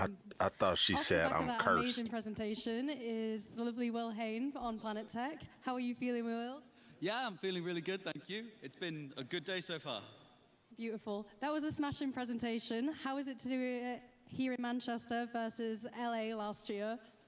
It's very different. LA is, of course, amazing. It was incredible. Why is he shaking a can of Guinness? Here, just down the road. It's amazing to see shaking a can of Guinness. He's gonna spray it. Sprays it in his face. Last time, it was amazing, and it was lovely meeting all the LA folks, but it's just not the same as the people that you work with each day. I love it being here. It's great. Oh, it must be amazing to celebrate all the work you've done with the community. He has no idea what he's doing. The studio. I like the glow stick. Here in Manchester. Yeah, absolutely. It's no one person carries any of this. It's all teamwork, and having everyone here to kind of share in that and see everyone and meet the community is just incredible. Well, with all that That'll be a $20 water, that you please. just got to show off to everyone here today. What are the main 3 takeaways from today's presentation? So it's like Benoit just said, the whole Genesis set of technologies is all about creating more worlds faster and better. We've got a benchmark. Things look great. Pyro looks incredible. But we want to be able to deliver that more. We want to be able to exceed that benchmark and do it across everything we make going forward. And the whole Yeah, you Genesis guys said panel, that already. I pretend that I know everything about everyone's section because they're all experts. But all of it is coming together to create a much better game and much better content for it. What was that? Amazing. Okay. So, what was your personal favorite moment from that presentation? Well, that's not fair. I love all those people. The dynamic weather demo, I'd not seen that cut. It's incredible. I love it. I have to shout out Seb's work. He makes the techie stuff that me and the Planet Tech team make. He makes it beautiful. And his team, of course, over in Frankfurt, they're all incredible. I love them all. But I can't pick a single favorite. I could shout out everyone because it all looks amazing. I don't want anyone to feel like I didn't. What? Very humble. So, tell us a bit more about what players can expect of the That laugh was Genesis. crazy. What are the biggest changes coming for them? Well, you're gonna You had a presentation on it. Why are you telling us now? As this You already told technology us. matures and is finished out and is rolled out to the stuff that we're delivering to live, you're going to start to see all of these things come some together. time. You're going to see that cohesion that we demoed today. And I'm hoping that we're going to show you some more of the steps along the way as well in the future, where we won't just be showing you Pines anymore. We're going to be showing all that incredible stuff that Seb's been busy authoring. You say bussy? Together, it's just going to look amazing. I'm so excited to get this into people's Said hands. bussy. Beautiful. Personal highlight for me That's my was headcanon. seeing the water interaction with the biomes. Is that something you're excited for players to interact with? No, not at all. Absolutely. The swamp demo with the water interaction. I kind of knew it was coming, and I'd seen like the clip in the background, but seeing it there and it just working is great. I love it, and I can't wait for those. Once those biomes are out and you can go and explore, there's so much more reason to be in the water and see it all. I'm very excited. Yeah. Immersion's obviously very important to our community, but I would just want to touch on the work you and the team have done. Is there anything you want to say to anyone in the studio, or any shout-outs you want to make to the people you work with? I don't know what to say about fans except come up and say hello if you are one.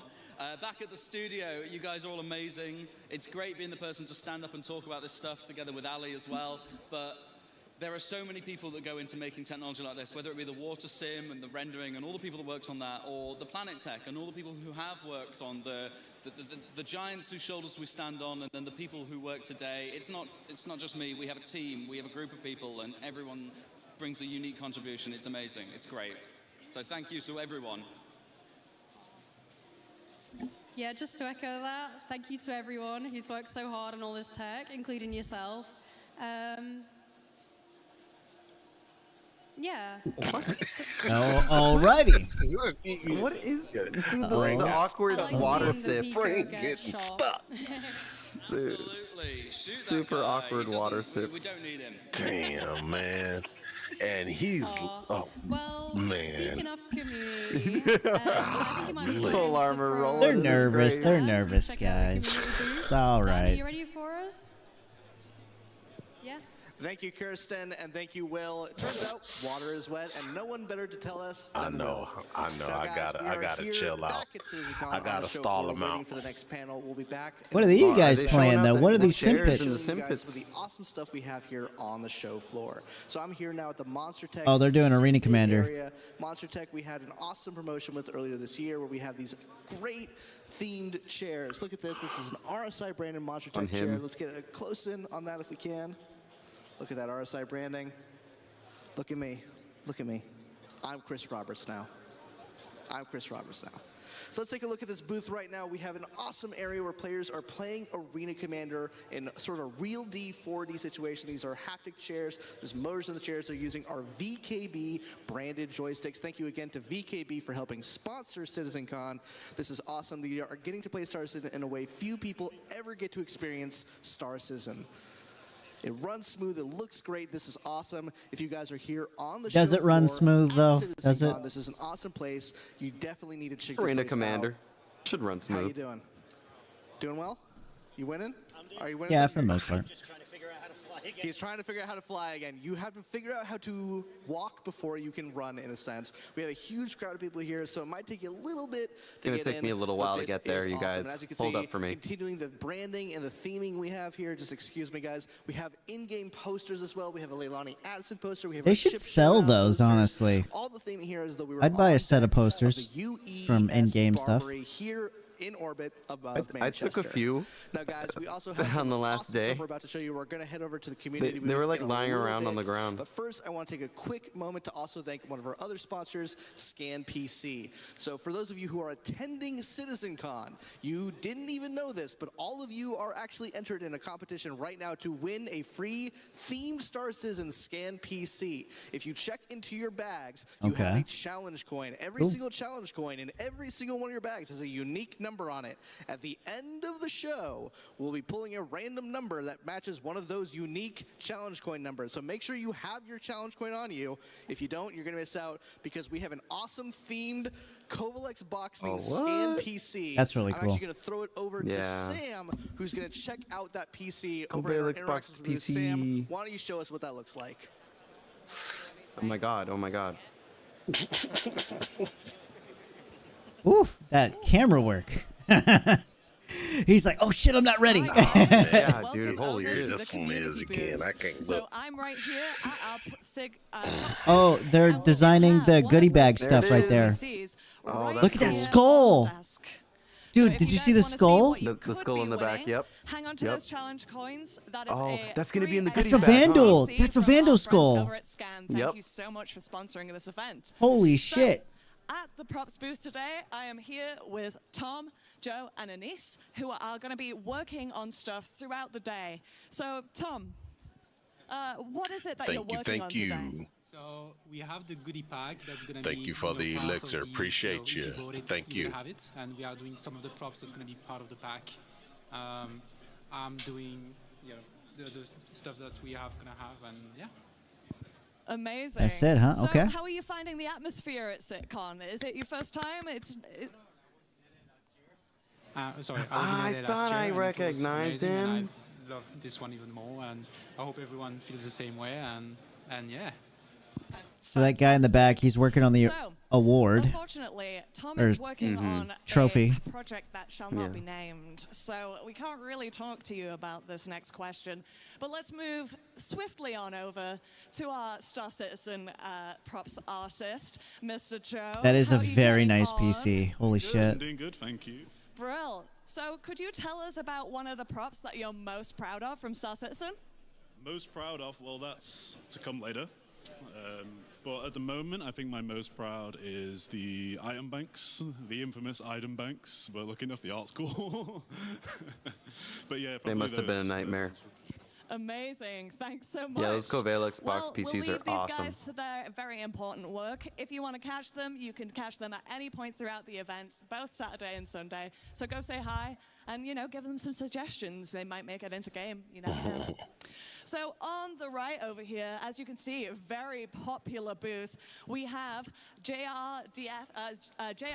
Those expensive ass models, dude. Amazing model makers, and they have done a Look lot how of work for us. teeny in it the is. studio. One model is no lighting. one model is the same price as a fucking PS5, dude. They will be happy. Come to on, have it's a show you 3D guys print. all Come of their on. Yep. amazing Right. work. Yeah, I'm good on that. Yeah. Good on them, though. Next, we'll take. Oh, Yeah. imagine bumping into you here. Just happy to be here, as always. Ugh. I think I'm going to take over for a little bit. There's a lot of stuff that I want to talk about because I'm a narcissist. Yeah, I'm going to go over, this way, I guess. Yeah, so we'll catch up with Sam in a bit. So this is the Dan show now. Come follow me. Now, guys, as community producer, one of my favorite bits is getting to interact with you guys, the community. And one of the best parts Just get about the being nape of part his the neck. Star Citizen community is being part of an org. And one of our first orgs we're going to look at today is Nova. Now, Nova is one of our What's the awesome next orgs panel? that has a community booth here today. You can see they're giving a ton of stuff out. Let's take a quick look at some of their theming. of the Social booth. universe, They have some org awesome stuff. Video stuff playing. And we've asked them to turn it Org down a stuff little is bit 'cause next, it's a guys. little noisy here, but as you can see, they have some Hey, awesome Spain. giveaways. They have some awesome stuff. They have some merch, which we'll be looking at the merch in a second. The Spanish Let's fleet make sails our way again. behind the booth. Is there a good way? That is a terrible idea if I try and do that. We're not even going to worry about Can't it. wait for my If you Pico. can come on down and join me, though. How's it going, man? It's going all right, and you? Great. Thank you for letting me into the country. So tell me all about Nova. What's the history of Nova? Well, at the moment, Nova was established in 2948. Nova is a lawful and independent, self-sustaining organization where citizens from all origins can come together and create a better future for themselves and the people around them. Nova has quickly grown to become one of the biggest and most active organizations in the game. Our goal is to provide an inclusive environment that allows all of its members to have fun and enjoy the verse, and also provide an awesome community of like-minded individuals. Our primary objective is to just have fun together, and we respect how others may want to enjoy their game and experience.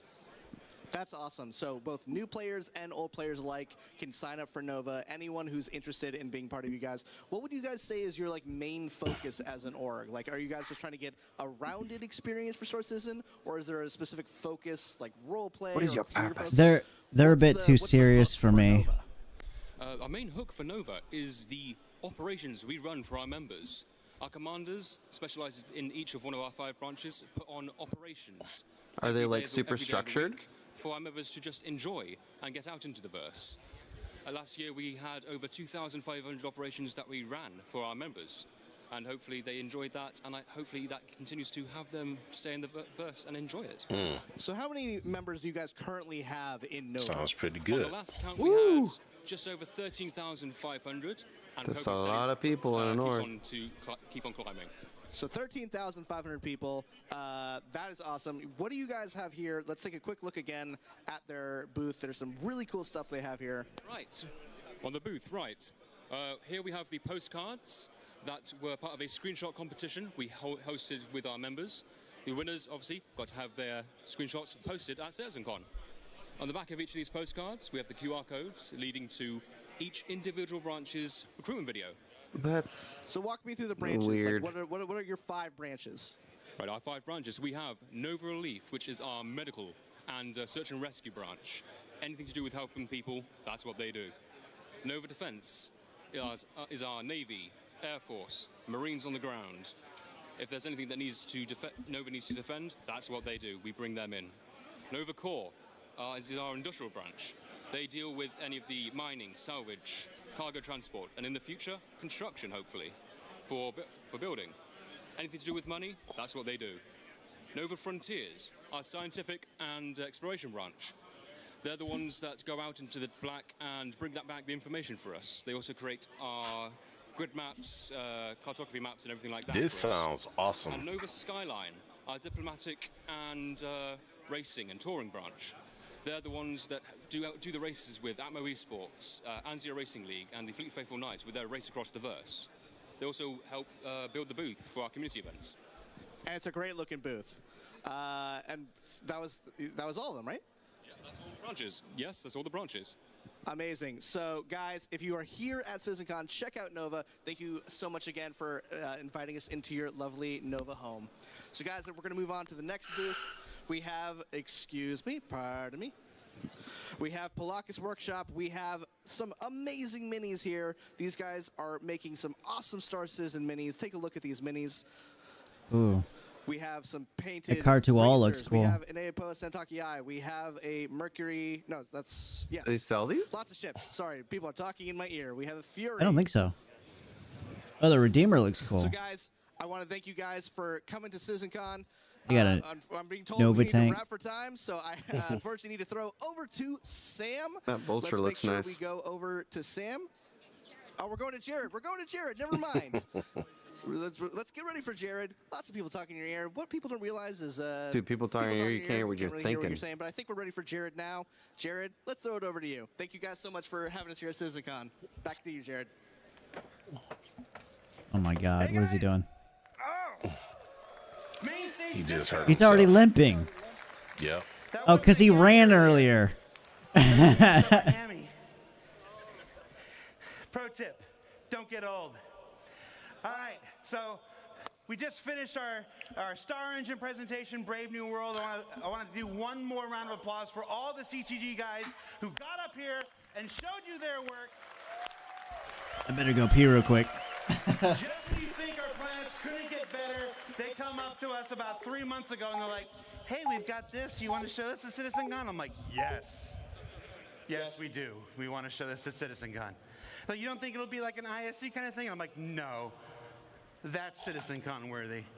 All right, so our next presentation are a group of several dear friends of mine and Sean Tracy.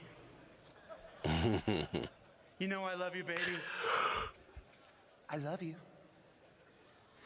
It's a presentation that I have wanted to do here at CitizenCon for years, and in 2024, well, the stars seemed to align, and I'm so excited that you're going to see this. This is what I called in our pre-show our sleeper presentation of the year. I hope you give them all the attention and all the admiration they deserve. Please welcome Benoit Bossigeur and A Social Universe. He's coming back. Oh shit, here we go. This is gonna be exciting. I hope. Please. Organization-based stuff. Let's go. Be good. We need this to be good. Can you hear me? 1, 2. All right, cool. Okay, so in the Star Engine presentation, that was Benoit. In this one, I am Balt, my player persona. I will now channel my inner Jared in this one, and I will be your host for this panel. Woo! It's time to discuss a social universe, but before we start, I have a couple warnings. First one, let's take a look at this one. Server meshing? I took this in our last technical preview demonstration. Yep. And God, I was so happy to see all these people on the train. It just made me like very, very emotional. And so I want to take a moment to thank every one of you that have participated with Tech Preview Server Meshing Test A, B, C, D, and E so far. You guys have been thousands to come and help us test this technology. And the team and I are really humbled, and we feel energized by your energy. So on our behalf, thank you very much. Now, the above picture is really nice, other than this guy, but it does present a problem. A fundamental part of playing a massively multiplayer online game is how you connect with other players, to join in on adventures, or to receive support when you want to get out of a tricky situation, or you want to participate in endeavors that are bigger than yourself, or simply you want to run a business and make a profit. Well, as our game server shards grow, you will encounter more players. And for that, we need to scale Star Citizen's social tools to MMO size. Yes. Our ambition has always been to build a grand social system, including not only the game, but the world outside, like on Spectrum. Unfortunately, the focus has been elsewhere for a long time. Sure has. We have neglected this part of this side of the game in favor of others. For example, the Comlink app is by far the oldest application in mobiGlass. It's now time to correct this and make progress on this plan. Our goal, as a reminder, in Star Citizen is to cater to all types of players. Star Citizen in that respect is not a black or white. It's not an either-or kind of game. We are not an achievers versus casuals game. We are not a socializers versus solo players game. We are not a role players versus mechanics focused game. Or dare I say, we are not a PvE versus PvP game. We are all of those things. We strive to build a social environment in the game that is easy to engage with, consistent and dependable, and trustworthy, where you can judge danger, safety, or shadiness. And we want this to be deeply rooted in gameplay mechanics, like reputation and progression. So today we're going to take a look at the updated Star Citizen social tools and how they tie into the game. But first, look at this guy. A warning. Early work. What we're going to show you is very early work. And we will not be making a revolution or breaking boundaries. We just want to bring our game up to MMO standards. Or like Jared likes to say, bringing our 30th century game into the 21st century. And so in order to do this, we've enlisted some help. First of all, throughout this presentation, all the screenshots are made from you, the community, directly pulled from our community hub. You're going to see some player names on screen. Most of them are all of our most die-hard Evocati members. And for this, we should really take a moment and thank our Evocati members for their renewed support. They're always there for us. They get the worst and worst of the builds, and they do good power through. This is an actual shot from the last Evocati. Forget the prisoner mentioned here from the work mines. And so, I'm not going to lie. This presentation is going to be a lot of mobiGlass. It's not super flashy. But focus on what the tools will allow you to do and their impact. Yes. But for this, I need some help myself. So I'm going to make a party. And I'm going to get some developers to help. So let me first invite our senior systems designer, Gabriel Hector. I hope this is good. Come on, come on. Hello, CitizenCon. Hope you're doing all right. And Ben, you forgot to cover the Swedish before in your earlier introduction, so tjena. Ah, nice. All right, we need some more. Let's invite Assistant Design Director, JJ, to the stage.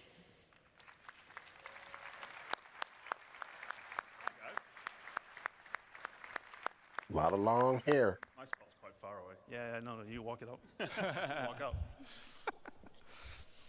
Okay, so social universe begins with your friends. That's your closest group. It's the first go-to when you want to play. Our current friend system is dated, and it includes things that are, well, not really friends. Mm-hmm. So my first question goes off to JJ to kick us off. What are we doing to improve friends and friends management? What are you doing? So, we're taking our oldest app in the mobiGlass, the Comlink app, and we're upgrading it to a brand new social app. And this is now going to be your one-stop shop for all of your friends and group gameplay. Nice, now, you can this is the block new and improved people. friends list. So you'll notice, sadly, one of our oldest friends that we all have is missing, though, and that's ATC. Sadly, our friendship has ended with ATC. That's funny. No friends at all, then. So this is now just a dedicated space for your real friends. So you're now going to be able to see what those real friends are doing with online, offline. So giving you better awareness sleeping. of where your friends are, what they're doing, or if they're not on, when they were last seen. And then you'll also be able to reflect your own status. So you can let friends know if you're away, don't want to be disturbed, or if you just want to hide offline for a while. Another key upgrade is synchronizing with Spectrum as well. So you'll be able to see friends that are in Spectrum itself, Arena Commander, or just chilling on the launcher. And that also means that you can accept and receive invites to and from Spectrum even while you're offline. And throughout this presentation, any functionality that is shared between the game and the web and the launcher, we're aiming to synchronize across all. And speaking of synchronizing, when we have multiple characters, your friends will be shared across all. The hell was that? Nice. Scared me. So some people are real socialites. I know Man, I've this seen is them. some weird stuff, I They tell have you. a lot of friends. I'm talking multiple pages and pages of friends. What are we doing to help management of huge friends list? Nice humble That's brag, funny. Ben. Well, in fact, Chris's alt account. we are giving you the ability to add That's notes funny. to your friends list, so you can remember, hey, Ooh, notes, this is yes. a cosplayer that I met Good. at CitizenCon 2954. Or maybe it's JJ's super weird username. This is JJ. Also, you can add people to a favorites list, meaning that the people that you interact with most in the game are always going to be shown at the top of your friends list for your convenience. Okay. Additionally, Sure. we're moving the voice chat into the social app. And, well, why? Okay. Who are you going to call? That's the question. You're going to call your friends. You're going to call your party. So this is where it should live. Seem to have got a lot of UEC there as well, Ben. I swear to God, I didn't dupe any cargo. This is just my personal allowance. Yeah. Sure. All right, so that's all cool for your close buddies, but the one thing that always happens when you meet people is that some of them aren't nice. Abusers, pad rammers, active griefers. Ex-wives. You know?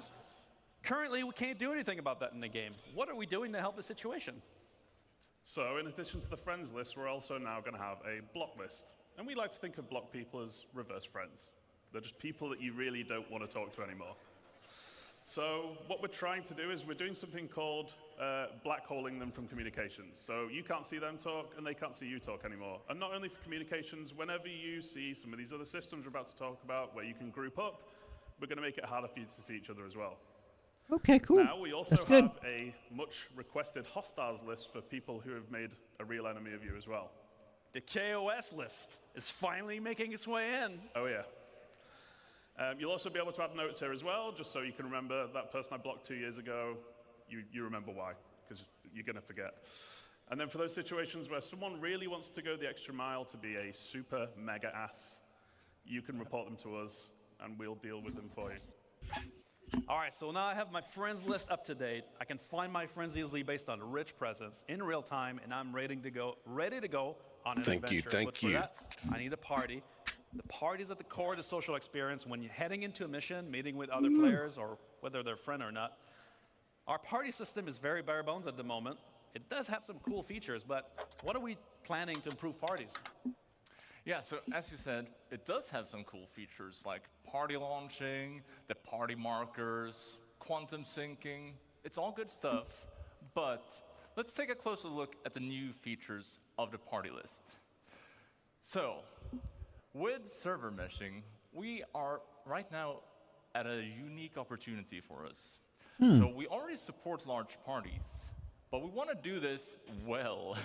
We have been seeing what you do in the tech previews, and people have been partying up in hundreds. 100+ people in one ship? Come on. And that's all right. We just want to make sure that we're adding better support for this, like search functionality, making it easy to find people in your party. Also, just like we did with the friends list, we're adding rich presence here as well. But for the party, you're going to want more real-time gameplay-related info, like if someone's downed or dead or maybe offline for some reason. I gotta drink some coffee. This part of the presentation is gonna put me to sleep. The ship and seat breakdown. So you will see. Do what you gotta do, man. Yeah, maybe that's worth applause. Ooh. So you will see all the vehicles that your party members are in, as well as the seat that they are in. This will give you great situational awareness and allows I want to you assign them roles. better than ever before. It's essentially a mini fleet manager. And then those roles reflect what areas of the ship they have access to.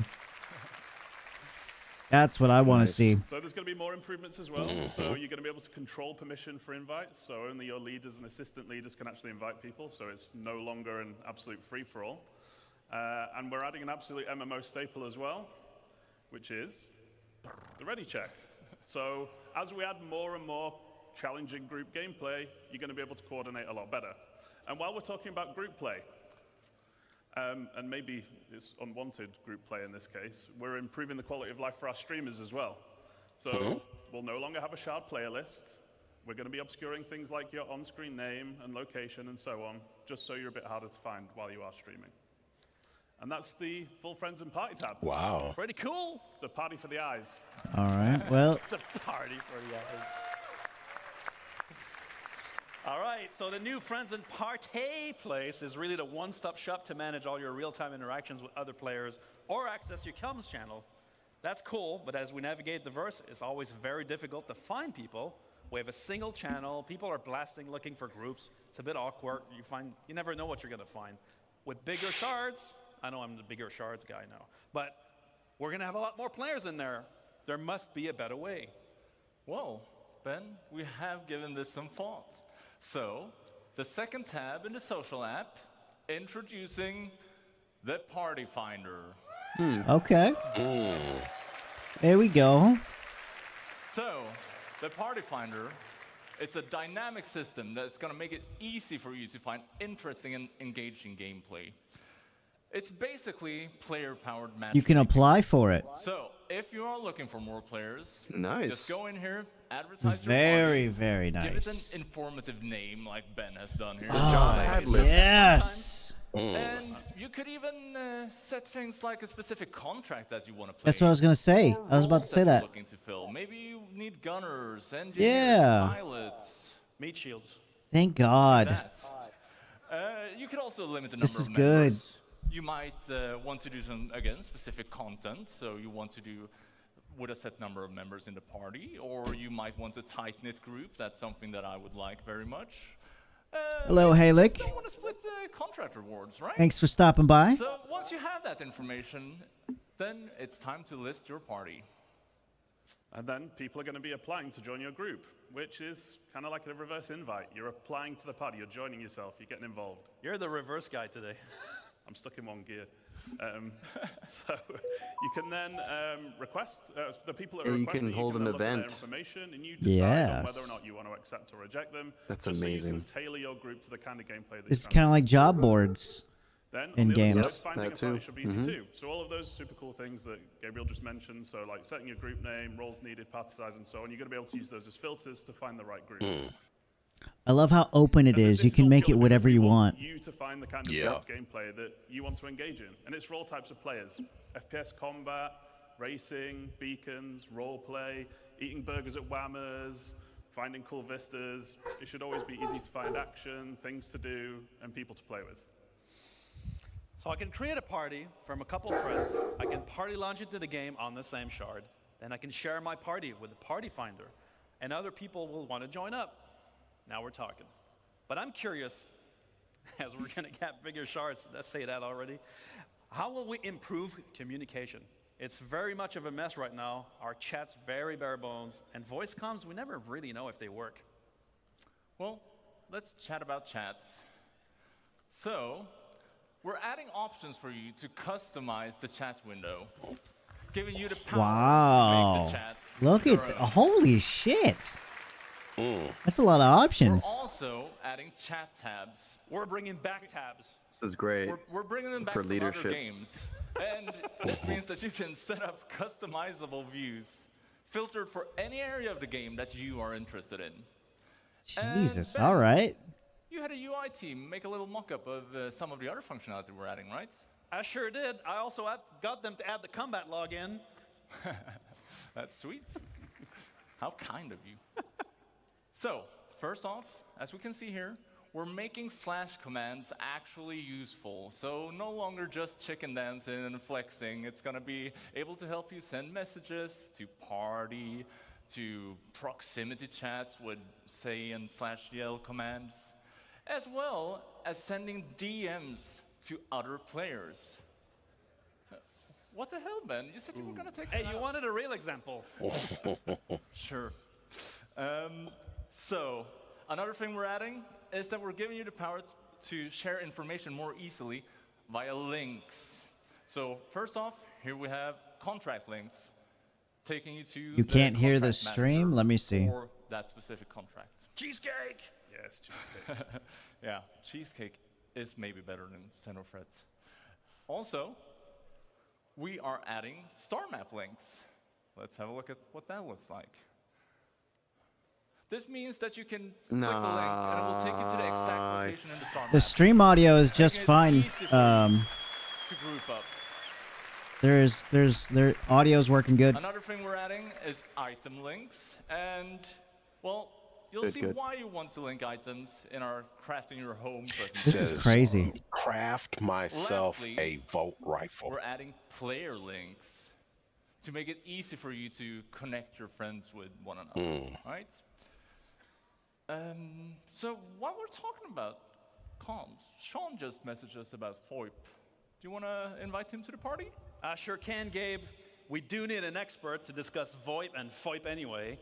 So you guys give us some air, remember hot mics, and let's invite Sean, Master of Faces Tracy, to join the party.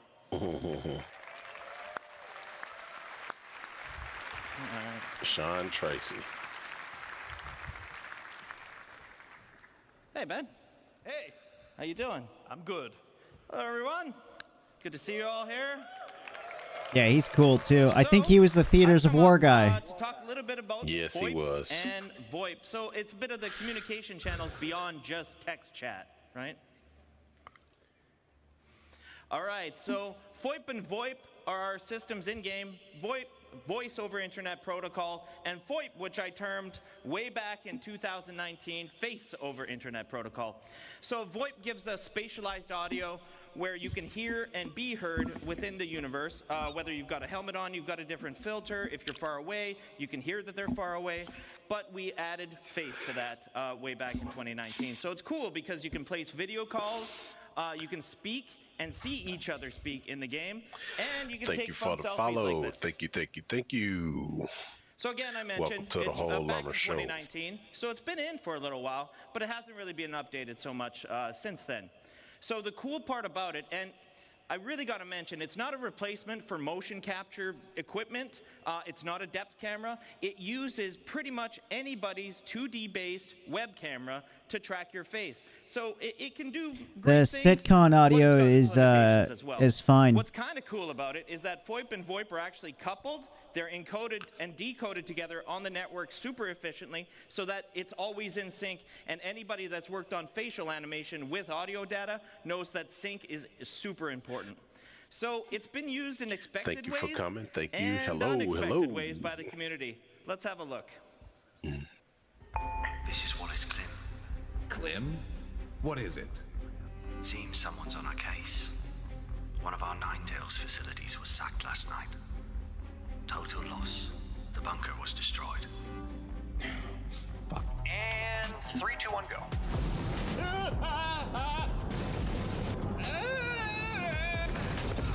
This isn't what they said it would be. The subject has crossed the perimeter. Most people don't associate ladies like us with salvage, do they, Shell? That's right, Mel. In fact, we're the best in the old system at salvage, aren't we, Mel? That's right, Shell. And you look like you get it out of it. God. New ships probably tomorrow. There's a ship panel tomorrow. No. You have a ship panel tomorrow? What, your underwear just drinking hooch or something and just singing away? Wait, we have hooch? Hi, I'm Natronics, and you're watching Redline, your source for adventurous stories throughout the verse. The name's Brad. Agent Davina Brad. Excuse me, Captain? I'm Aaron Baxter. We topped off yet, Aaron Baxter? Just about, sir. Good. I don't want to spend another second on it. I watched this on YouTube. Something we have in common, sir. Hey. Yeah. It was that day when I met Mr. President that my life changed for the better. Eat that apple.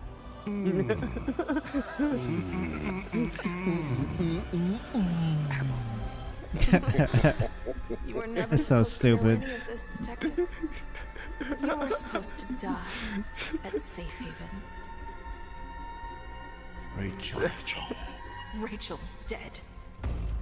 Hey man, I'm back again. You have any hats? Oh dude, I really can. What are you looking at, sir? That's you with the fucking Pico, dude. Thank you. Yeah, yeah.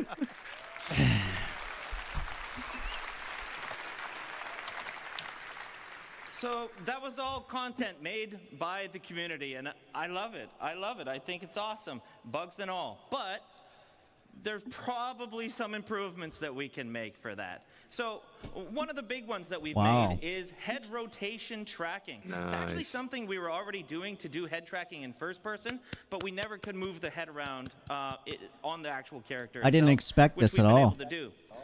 Some cool stuff like range of Jared? More machinima tools. Can we just, let's just do a fake video call. Can we do a fake video call? Oh, you know we can do a fake video call, John. All right, cool. So let's call one of my guys, Oliver Cook. He's been working on some new tracking updates.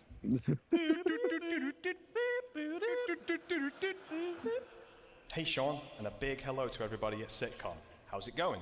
That's a lot Ollie, better. It's great to see you. Everyone's having a great time. I see you're using VoIP. Where are you? That's correct. That is a lot better. In the comfort of my own home, talking to you via the power of VoIP and my webcam. We've been working on VoIP recently, and we're starting to see some improvements to the quality of the tracking in game. The little. That sounds awesome. Can you tell everyone what you've done to improve it? Well, we started off by looking at what we originally had, and we realized that some mouth poses were really difficult to pull. So we focused on improving the range of motion of the mouth, which now looks like this.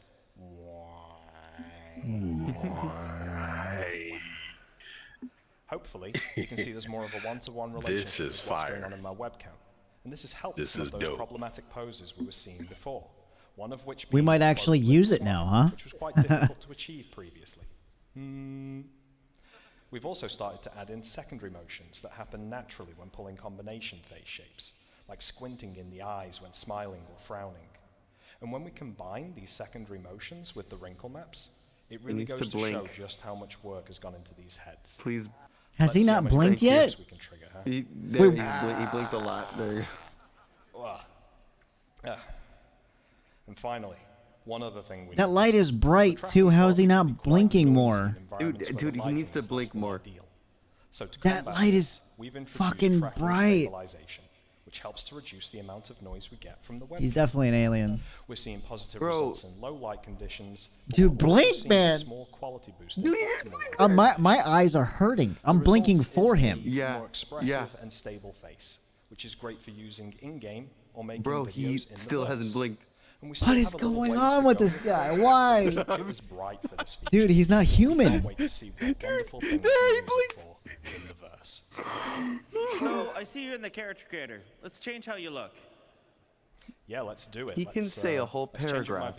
Blink. See what we can make. Blink. Thank God. The super cool thing about the character customizer. Now I'm gonna look at the character. The character's not gonna blink. He's not blinking still. This is great if you want to see what VoIP will look like on your character before you commit to your appearance. He's still not blinking. Let's start off by changing my hairstyle. Please blink. We have a bunch of cool hairstyles to pick from. And I used to have pretty long hair back in the day. Blink.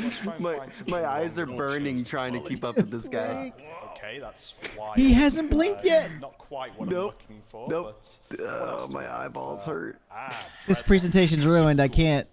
Not what I'm after though. Can't. Why has he not blinked, dude? He's not real. He's not real. The thing here is with the head tracking, it's much easier to rotate around and quickly see what I'm going to look like. Let's stick with that for now. That looks good to me. Do the same with anything else. He's not blinking. Just look down or something. I want to show you that VoIP still works. It doesn't track eyeballs though, does it? Look around. Yes, it does. We have a lot of heads if he blinks, the character will blink. I can't do it. We're still tracking, and we're good to go. I'm struggling. We can even start to manipulate individual aspects. He hasn't blinked yet. No detriment to the mapping. I'm gonna hold my breath until he blinks. His face is changing. I'm gonna pass out before he blinks. Dude, like my eyes are hurting so much because his face is changing and he's not blinking. I know. It hurts. It hurts my brain. You can now see I'm someone totally different. This is killing me. He finally blinked. Did he? Dude, Thank God. Oh, he did. Oh, I can breathe. I can breathe. Oh. Showing the countless combinations of heads that we can make. No. But also that VoIP will continue to work with anything that we throw at it. I think I'm looking pretty good here, Sean. What do you think? Yeah, good. I think it's pretty unique to Star Citizen. Thanks a lot for showing it. Anytime. And I hope everybody has an awesome sitcom. See you later. Great. Nice. Pretty cool. Nice indeed. All right, that's great, Sean. But the reliability of our voice transmission has been a bit spotty, with many players reporting quality loss or even full audio loss. What are we doing to improve the overall infrastructure behind VoIP and FOIP? Well, first of all, we've heard you. We know. We've tried it. And it sometimes works and sometimes doesn't work. So what we're going to be doing is we're going to be updating the voice service and a total overhaul of the voice server. This is actually important, and we need to do this anyways because we have to update the voice infrastructure for the much larger shards that are coming. So this is going to improve reliability and the voice quality. So one of the biggest things that we're going to be doing for you guys is to make sure that you have feedback in the game for when this is working and when this is not working. When you're transmitting, when you're receiving, you really have to know. So whether that's picture-in-picture, whether that's an icon telling you you're transmitting, these are all going to be things that we're adding as we go forward with these features. Cool. Good stuff. Cool. Am I done? We get Gabe back on? Yeah, let's get Gabe back in here. Hey. Okay, there's room for 4. Yeah. There's a lot of people on stage now. It's a bit crowded, right? Can we kick Sean? Yeah, we can. I think we should kick Sean. Bye, Sean. Certainly do it. Bye, Sean. Bye, Sean.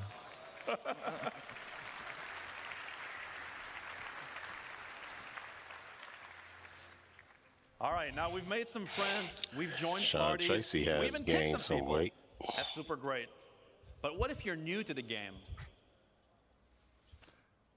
Ben, behind you. Oh! The guide system. So we've introduced the guide system on the web a while ago. Yeah. And this allowed new players and experienced players to match up, basically for a new player I to get tried to be a training and guide, learning but the I was ropes. never prompt, so. Wait, are we bringing It's it not in the that game? good, yeah. Yeah, of course we are. Oh, it's in the game? Ooh, yeah. So, okay. We want to encourage you all to help one another. And it's very important for a game as large and as complex as Star Citizen is. And while we're improving how we teach you the game, it's This is great. to have another player by your side showing you the ropes. So we want to You can do that in the party finder too. And they already cover a Yeah. very wide variety of gameplay. Same But thing. this allows the new player to be a little bit more specific on what he or she needs at the particular time. Oh, look at that. Look But now, how do you specific become a this guide? is. So now there's going to be a list of requirements that you've got to meet. And this list will require you doing content Ooh. like contracts, beacons, Yeah, or many rewards? other things. Yeah, you get reward. Dude, I'm going to do it just Once you get to... that list, you can then opt in to become a guide. And really, we've done this because we Nice incentive wanted becoming a program. guide That's to good. really mean something. both to Incentives, yourself, yes. To other players, so they can rely on your experience. But why become a guide? So now you actually have to Rewards. qualify to become a guide. This is amazing.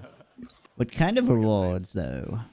Some of you love to help, and a lot of you already are. Possibly the rewards but they were while I don't implementing have time to get before, into but now they can specifics do it in a much there are better gonna be way. rewards available for those of you Yep. that do put the effort in. Because we like to get paid. You do like to get paid. But ultimately, we want you to want to help. All right. So I've been doing a lot of guide stuff, and I've reached a guide level in a field that I like doing tons of content on. Or I'm a new player and I need training in a key area. How does this all tie together? Let me answer my own question. It ties into beacons, trust, and rating systems. Or as we say internally, beacons, but actually good. Beacons, but actually good. right. Yeah. So beacons have been in the game for a while, but we are juicing them up. Yeah, make them useful. Yeah, so let's look at how we're juicing them up. Yeah, first off, so let's look how tying we're into the juicing guide them. stuff, we're adding a new type of beacon. So guide beacons. It means that Look if at you want that. a guide, you'll be able to respond to them. If you need a guide, you broadcast them. I like it. And if you need a guide, you can be certain that whoever responds to them knows their stuff. Yes. So this is obviously good for new players needing to learn the game. But even seasoned players like yourselves you're going to have a great use for this because there's always something new to learn in the verse. So you just post Look your at the question, split payout. You broadcast it out, the guides get alerted, they can accept it, contact you, and once you have the information you need, you take the beacon down, get out there, and use your newfound knowledge. So You see the beacon for base building and crafting? guide beacons here, but we're also adding more categories to service beacons. Now, all this beacon stuff sounds fine, but let's be honest. I have a friend, not me, but every time they use a beacon, they get ganked. How are we going to do? What are we going to do to make sure that whoever is answering my call for help A reputation system? Are you sure that's your friend and Yep. not you? Yeah, okay. Qualifications So and we've got two rep ways of tackling and this, all that. One of them is actually subsidizing the beacons. So guilds contribute rewards to the payouts on service beacons, and we'll get to guilds shortly. But that could be money, reputation, or potentially other rewards as well. You have to stay lawful if you're going to be under a guild, probably. And ultimately, that keeps the cost down for the people that need help, but rewards the people that are helping. And this actually finally makes it viable to do beacons for whatever profession you like to do. Medics, refuelers, and repairers, just to name a few. But if you misbehave and you fail the beacon, there's no payout for you. So that's one incentive. The other is that we're adding a proficiency rating. Yes. Responders can earn that rating by Oh, look at that. completing service beacons. Finally. You go from bronze up to gold, which indicates your level of experience and success, and only the top few will be able to earn platinum status. Look at medical. Negative 1,000. That's funny. That means you've been ganking people. Responders offer to help, and you'll see their rating. Then you'll get to pick who you want to help you out. Good, good, good, good. Let's say you're not very good. Yes. Or you like to misbehave a lot. Failing a beacon will result in losing rating. And then repeat offenders will enter the red zone. The bald zone. And then only really desperate people are going to take you on. We're making the system much more robust to the point of automatically determining success or failure. You see, there's personal transport and then there's VIP escort. They're two different things. Different ways that it can be right now. So There's even rearm. like you, Benoit, we'll have to get much more creative.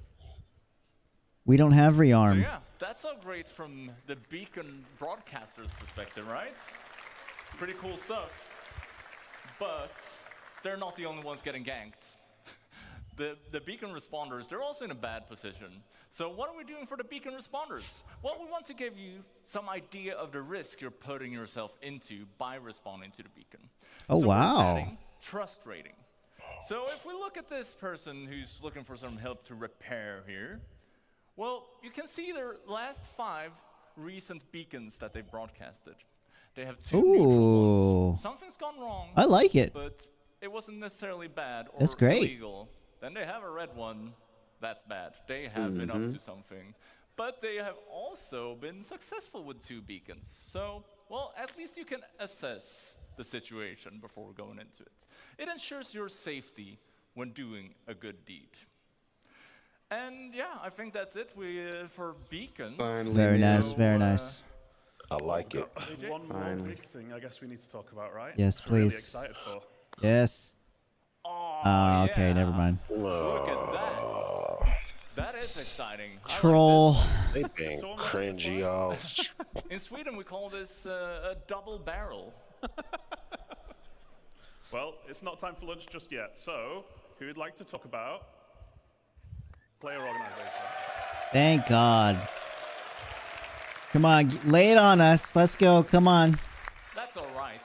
It sounds like we've got a few people in orgs in the house today. But Benoit, you talked about this a while ago, right? Yeah. It's Like been never. 84 years. Like we never talked about this ever. So I was originally asked to outline the original ideas behind how organizations would work in the very early days of the project. A younger Ben, big ideas, same ideas, now action. You have no idea how happy I am that we're finally tackling this task and this design in the game to truly give you all the tools you need to make your empire in SC. And what are they? There are more than 70,000 organizations Oh my registered God. on the RSI website. That's wild. Oh, 70,000. 69,999 and then test. Too big.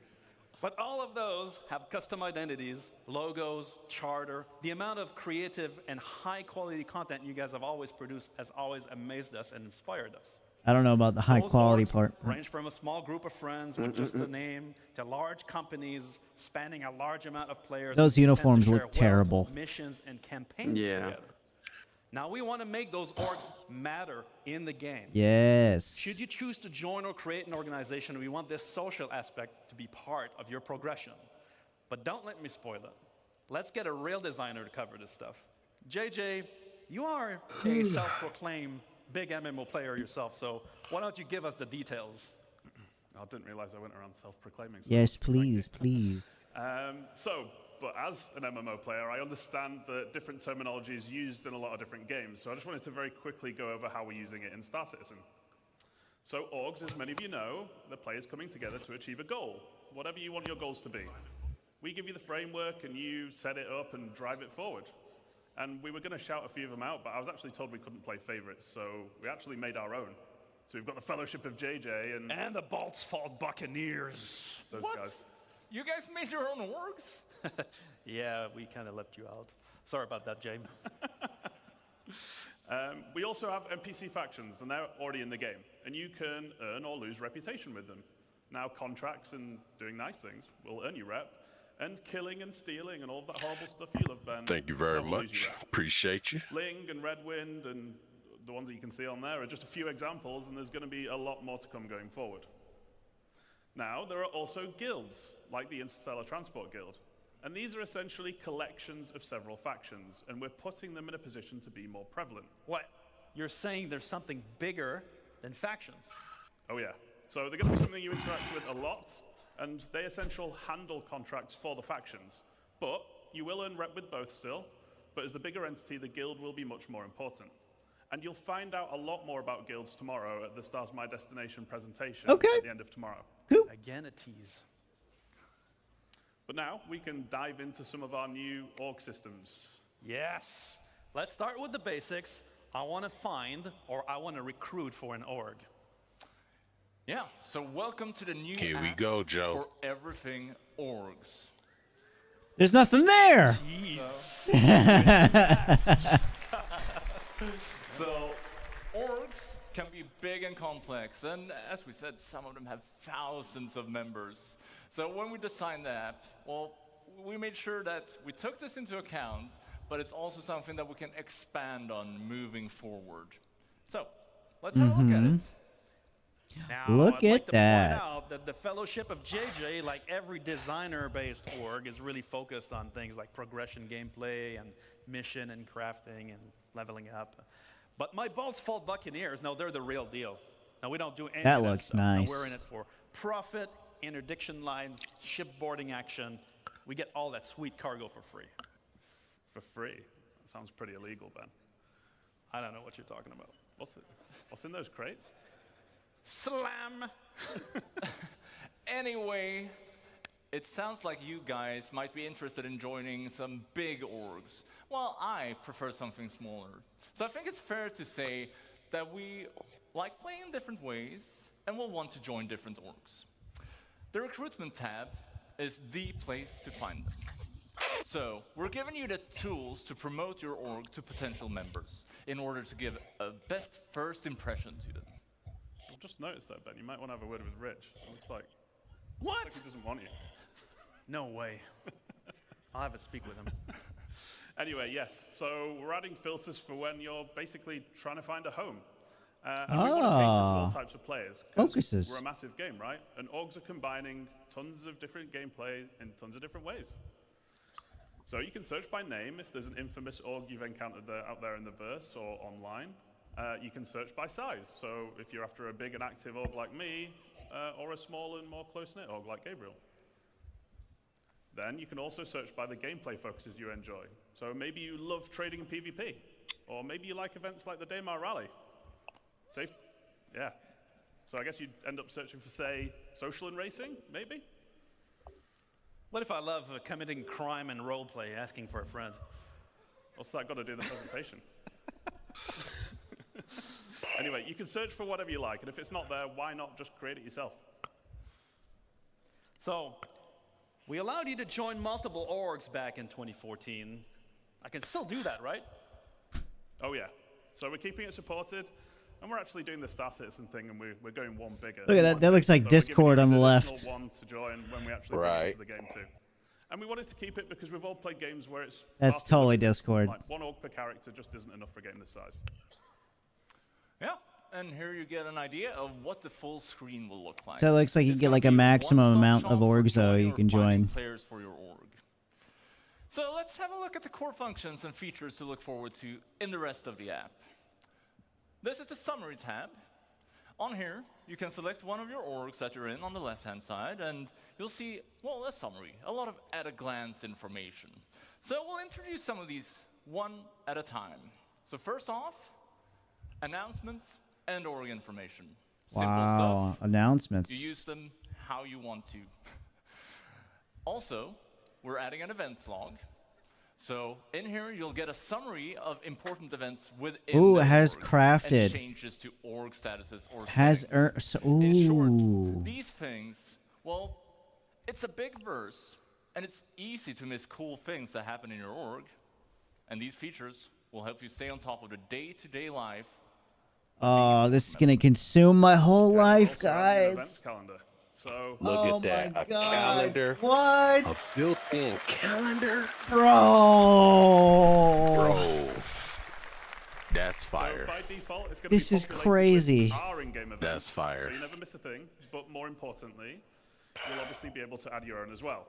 So you'll never miss another meetup to get together for group content. It's tough to get. Yeah. They want Say us goodbye to live my in this life, game, guys. bro. We ain't having lives live after in this this. game. Nope, it's a wrap.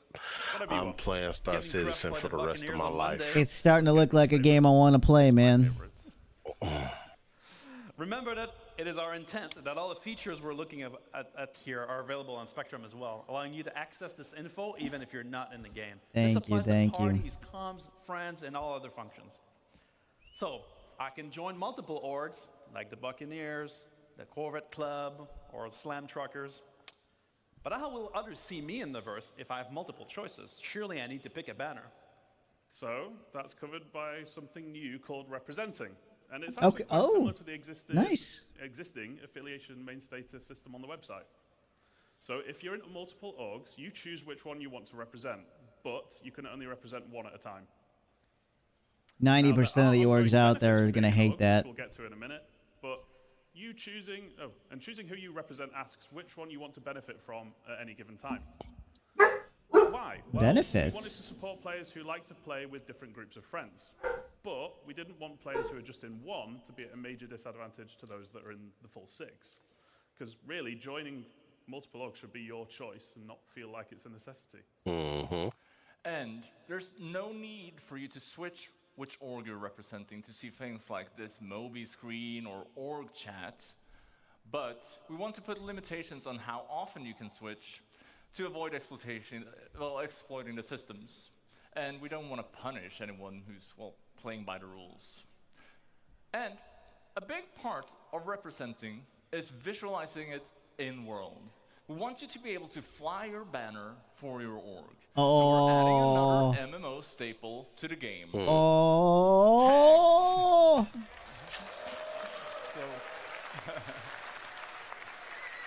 Tags So on the ship. leader will be able to set a tag for the org, and this gets appended to the name. It's on your name, not the ship. So you can easily see who is in which org at a glance. So we'll have it in chats, in world, and if you're not interested in this stuff, well, you have the option to turn it off as well. How novel! We'll be able to identify people around us. JJ, I'm curious. You mentioned guilds before, and I'm guessing they fit into this somehow. Yes, so you may have spotted a few references on the UI to alignment earlier, but what is it? So, it's your opportunity to form a relationship between org and in-game guild. Now, just as you have personal link with the guilds, you can with your org now as well. So your org leaders pick which one you want to align with, and while representing, org members doing I wish we could do a actions like couple, contracts not with just them one. will increase the org's alignment with the guild. But which guild should you pick? So all of our guilds are going to have a specific Grand theme Rising, associated my gameplay. brother.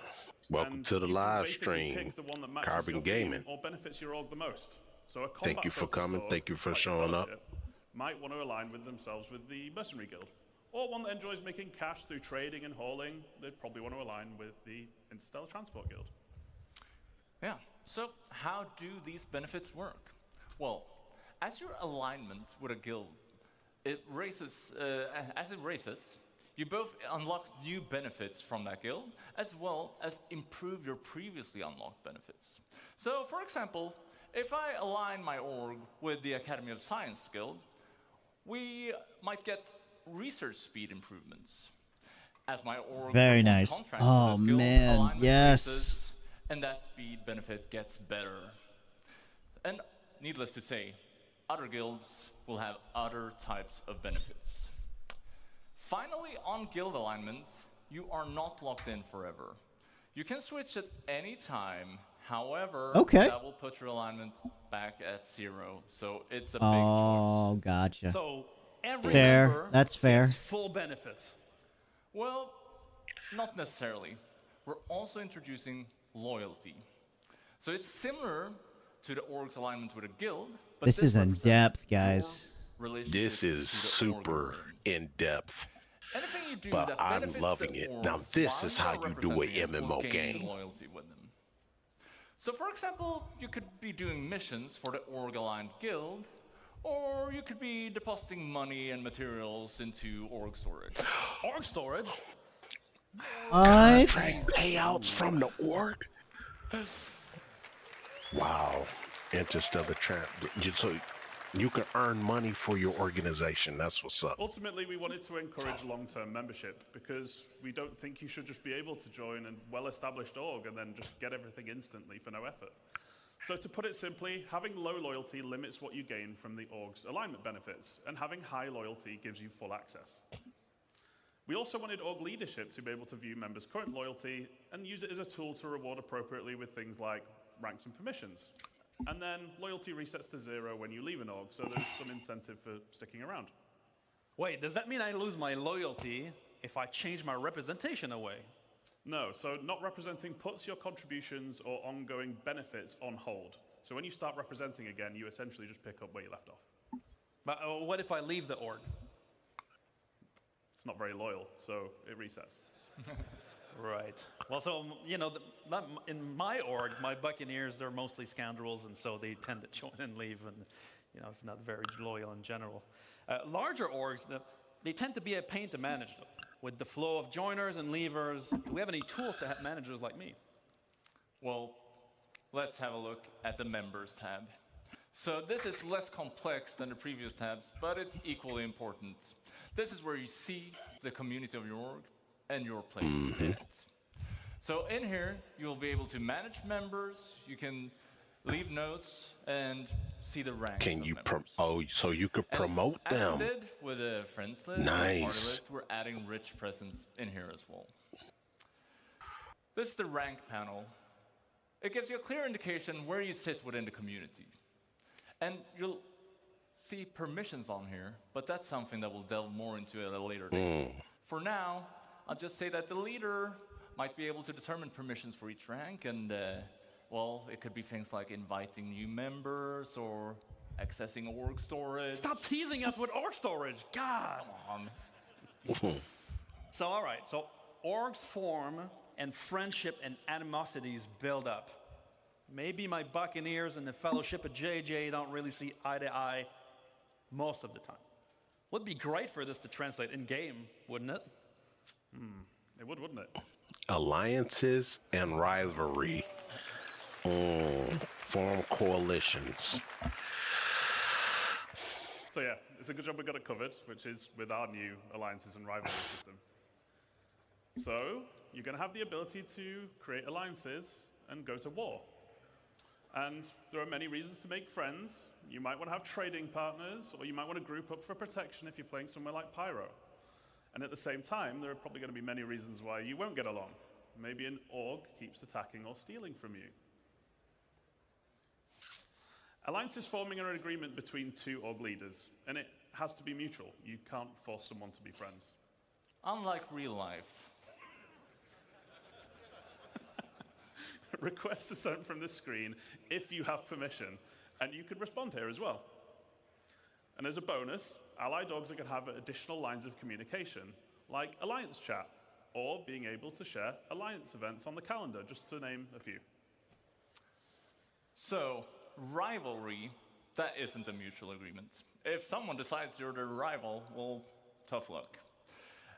However, you could reach a mutual agreement to make a truce, putting you back at neutral. And there's no real benefit to having rivals, so we want to make them easy to identify. That's why alliances and rivalries tie directly into hostility indicators.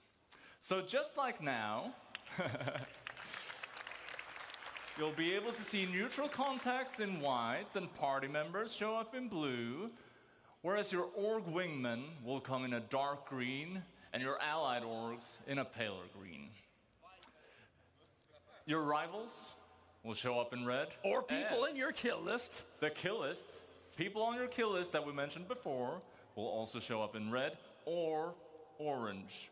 If you're not, well, they're not legal to attack. That's the go straight to jail card if you kill them here. So we'll be adding accessibility options for this stuff as well, to make sure that everybody can benefit from these updates.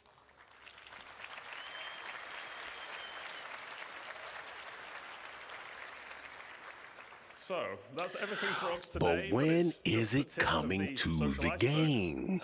And we didn't have time to show you everything, but there's lots more to show in the future. And we're super excited because we finally get to deliver it. Yeah. Now, what have we learned? When do you get to deliver We're it? upgrading Star Citizen social tools to MMO size.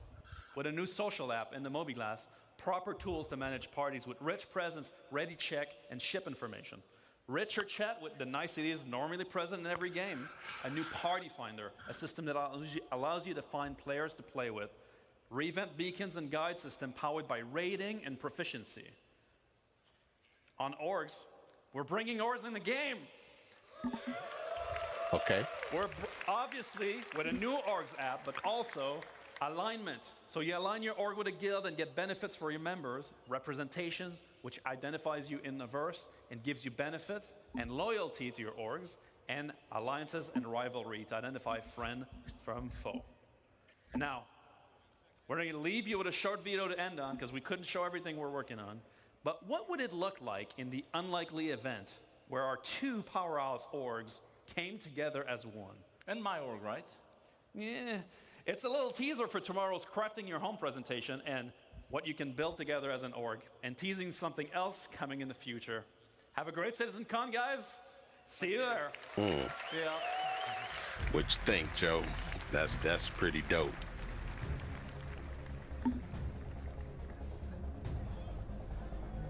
Oh, Joe got up and walked away. Joe walked away. I'm back. What'd I miss? You missed all that organization, in-game tools stuff, man.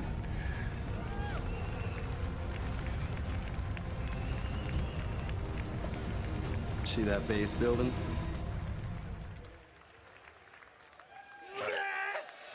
Yes. Yes. Sometimes it's just the simple things, isn't it? Let me put that crap on a shirt. All right, so we're at our midway point of day one, guys. We're going to take about a 45-minute to 60-minute break, depending on some technical stuff that we're going to figure out backstage. This is your chance to go get some food, go to the bathroom, stretch your hammies, whatever you entertain yourself for the next 45 minutes. But come right back. We're coming back with the cosplay contest and then 2 presentations. I promise it's only up from here. Thanks for watching, guys. We'll see you in about an hour. I saw all that. Right. You did? Yep. Okay. Yeah, that was good stuff, man. Damn.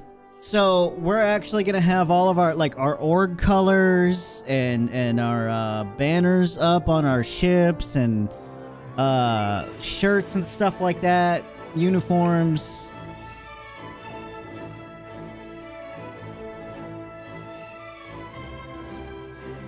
Man, that's loud. Holy shit. I'm gonna turn this down.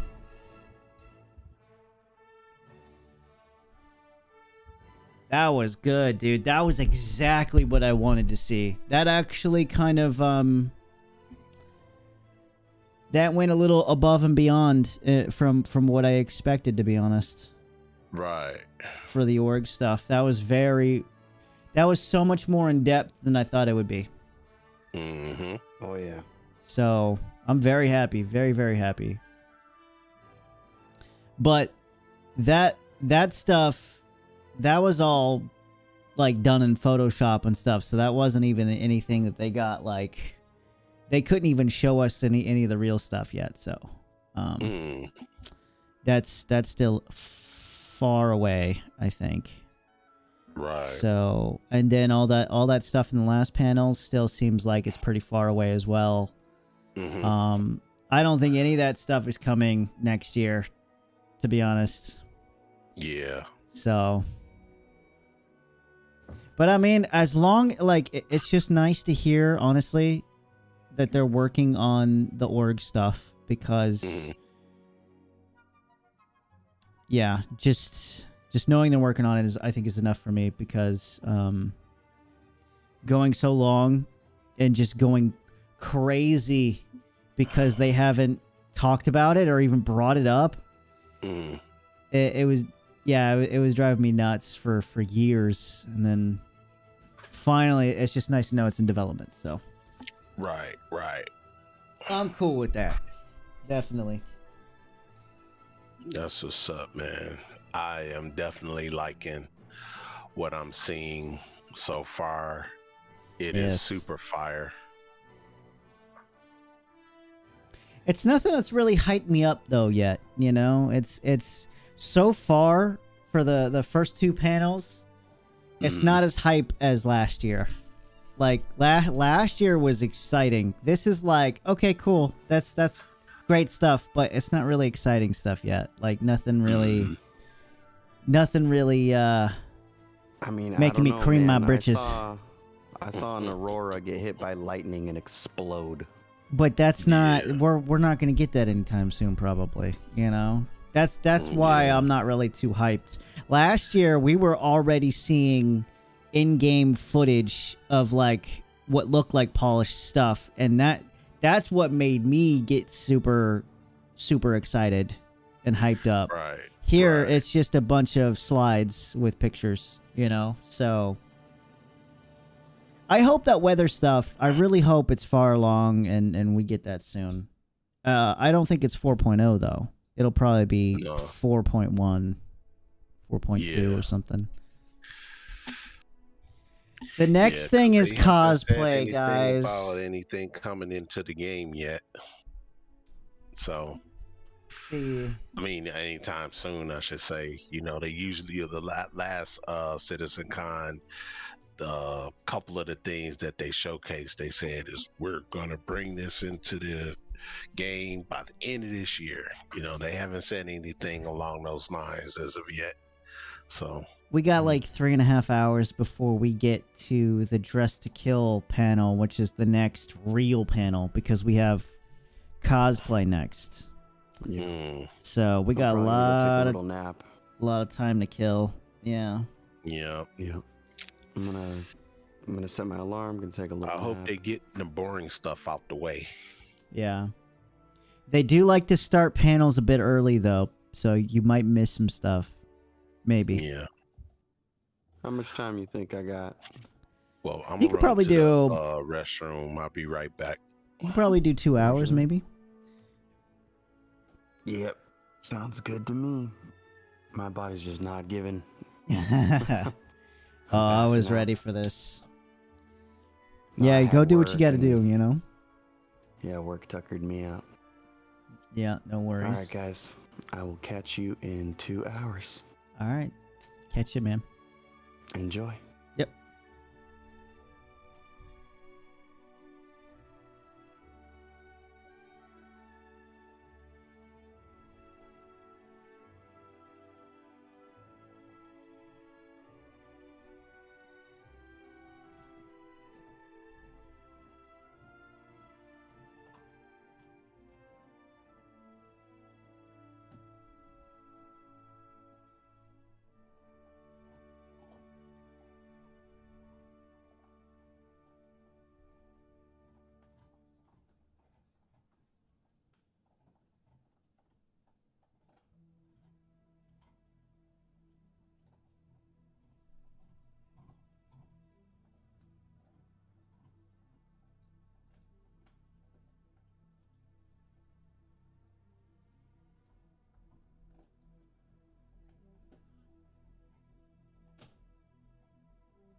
Hold on, I'll be right back, fellas.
All right, I'm back.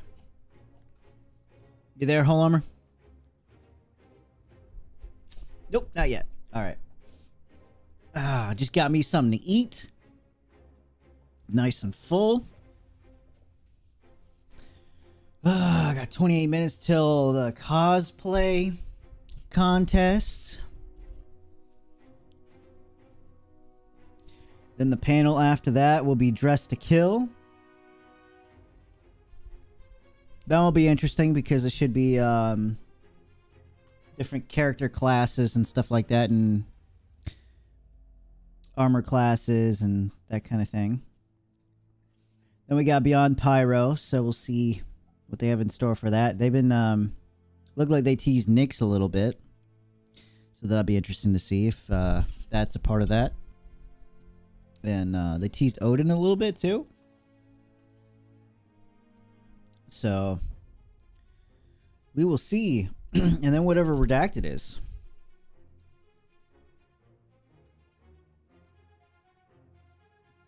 I hope you're all enjoying CitizenCon so far. Hope you're all having a good morning. It is, I can't believe it's 6 and we started at 2. It's just wild. It does not feel like it's the morning. I am not used to this at all.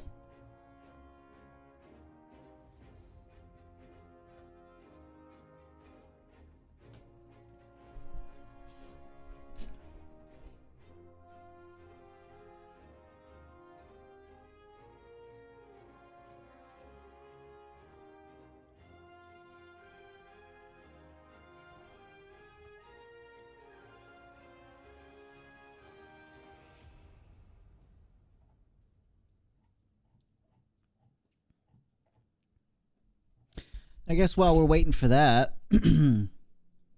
they have some merch. I guess we could take a look at here.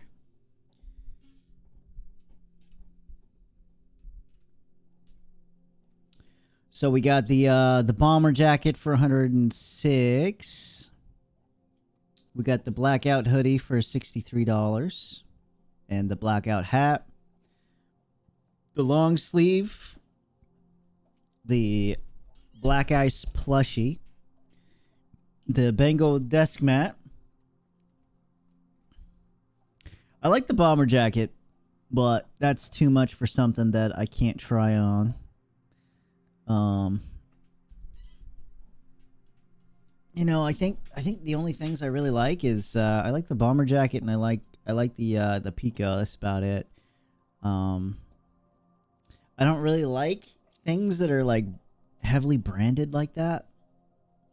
It's not really my thing. But yeah, there's that.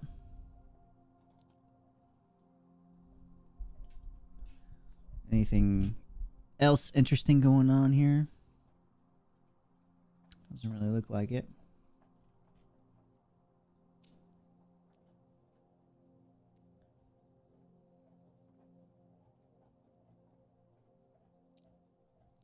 Let's see what this is.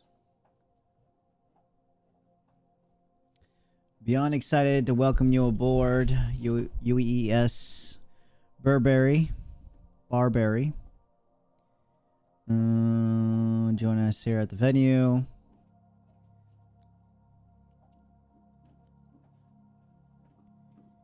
Right. Okay. Nothing new there.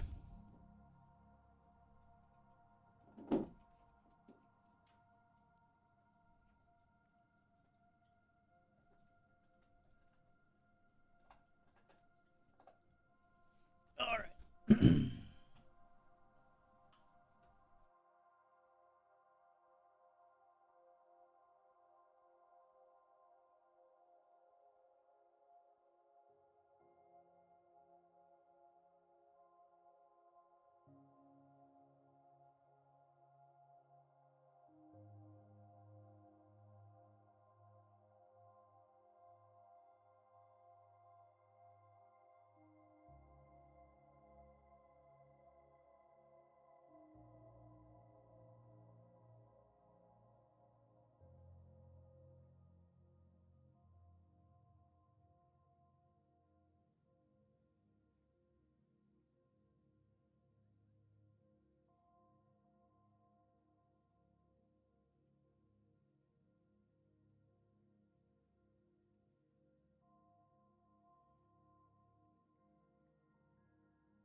All right, I'm here. You there? Oh, still not there. All right.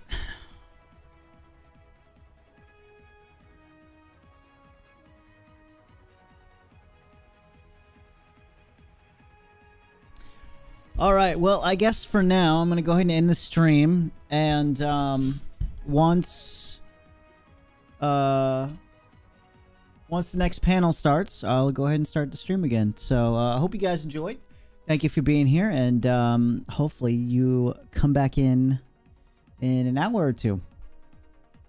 All right, so I'll see you guys in a bit.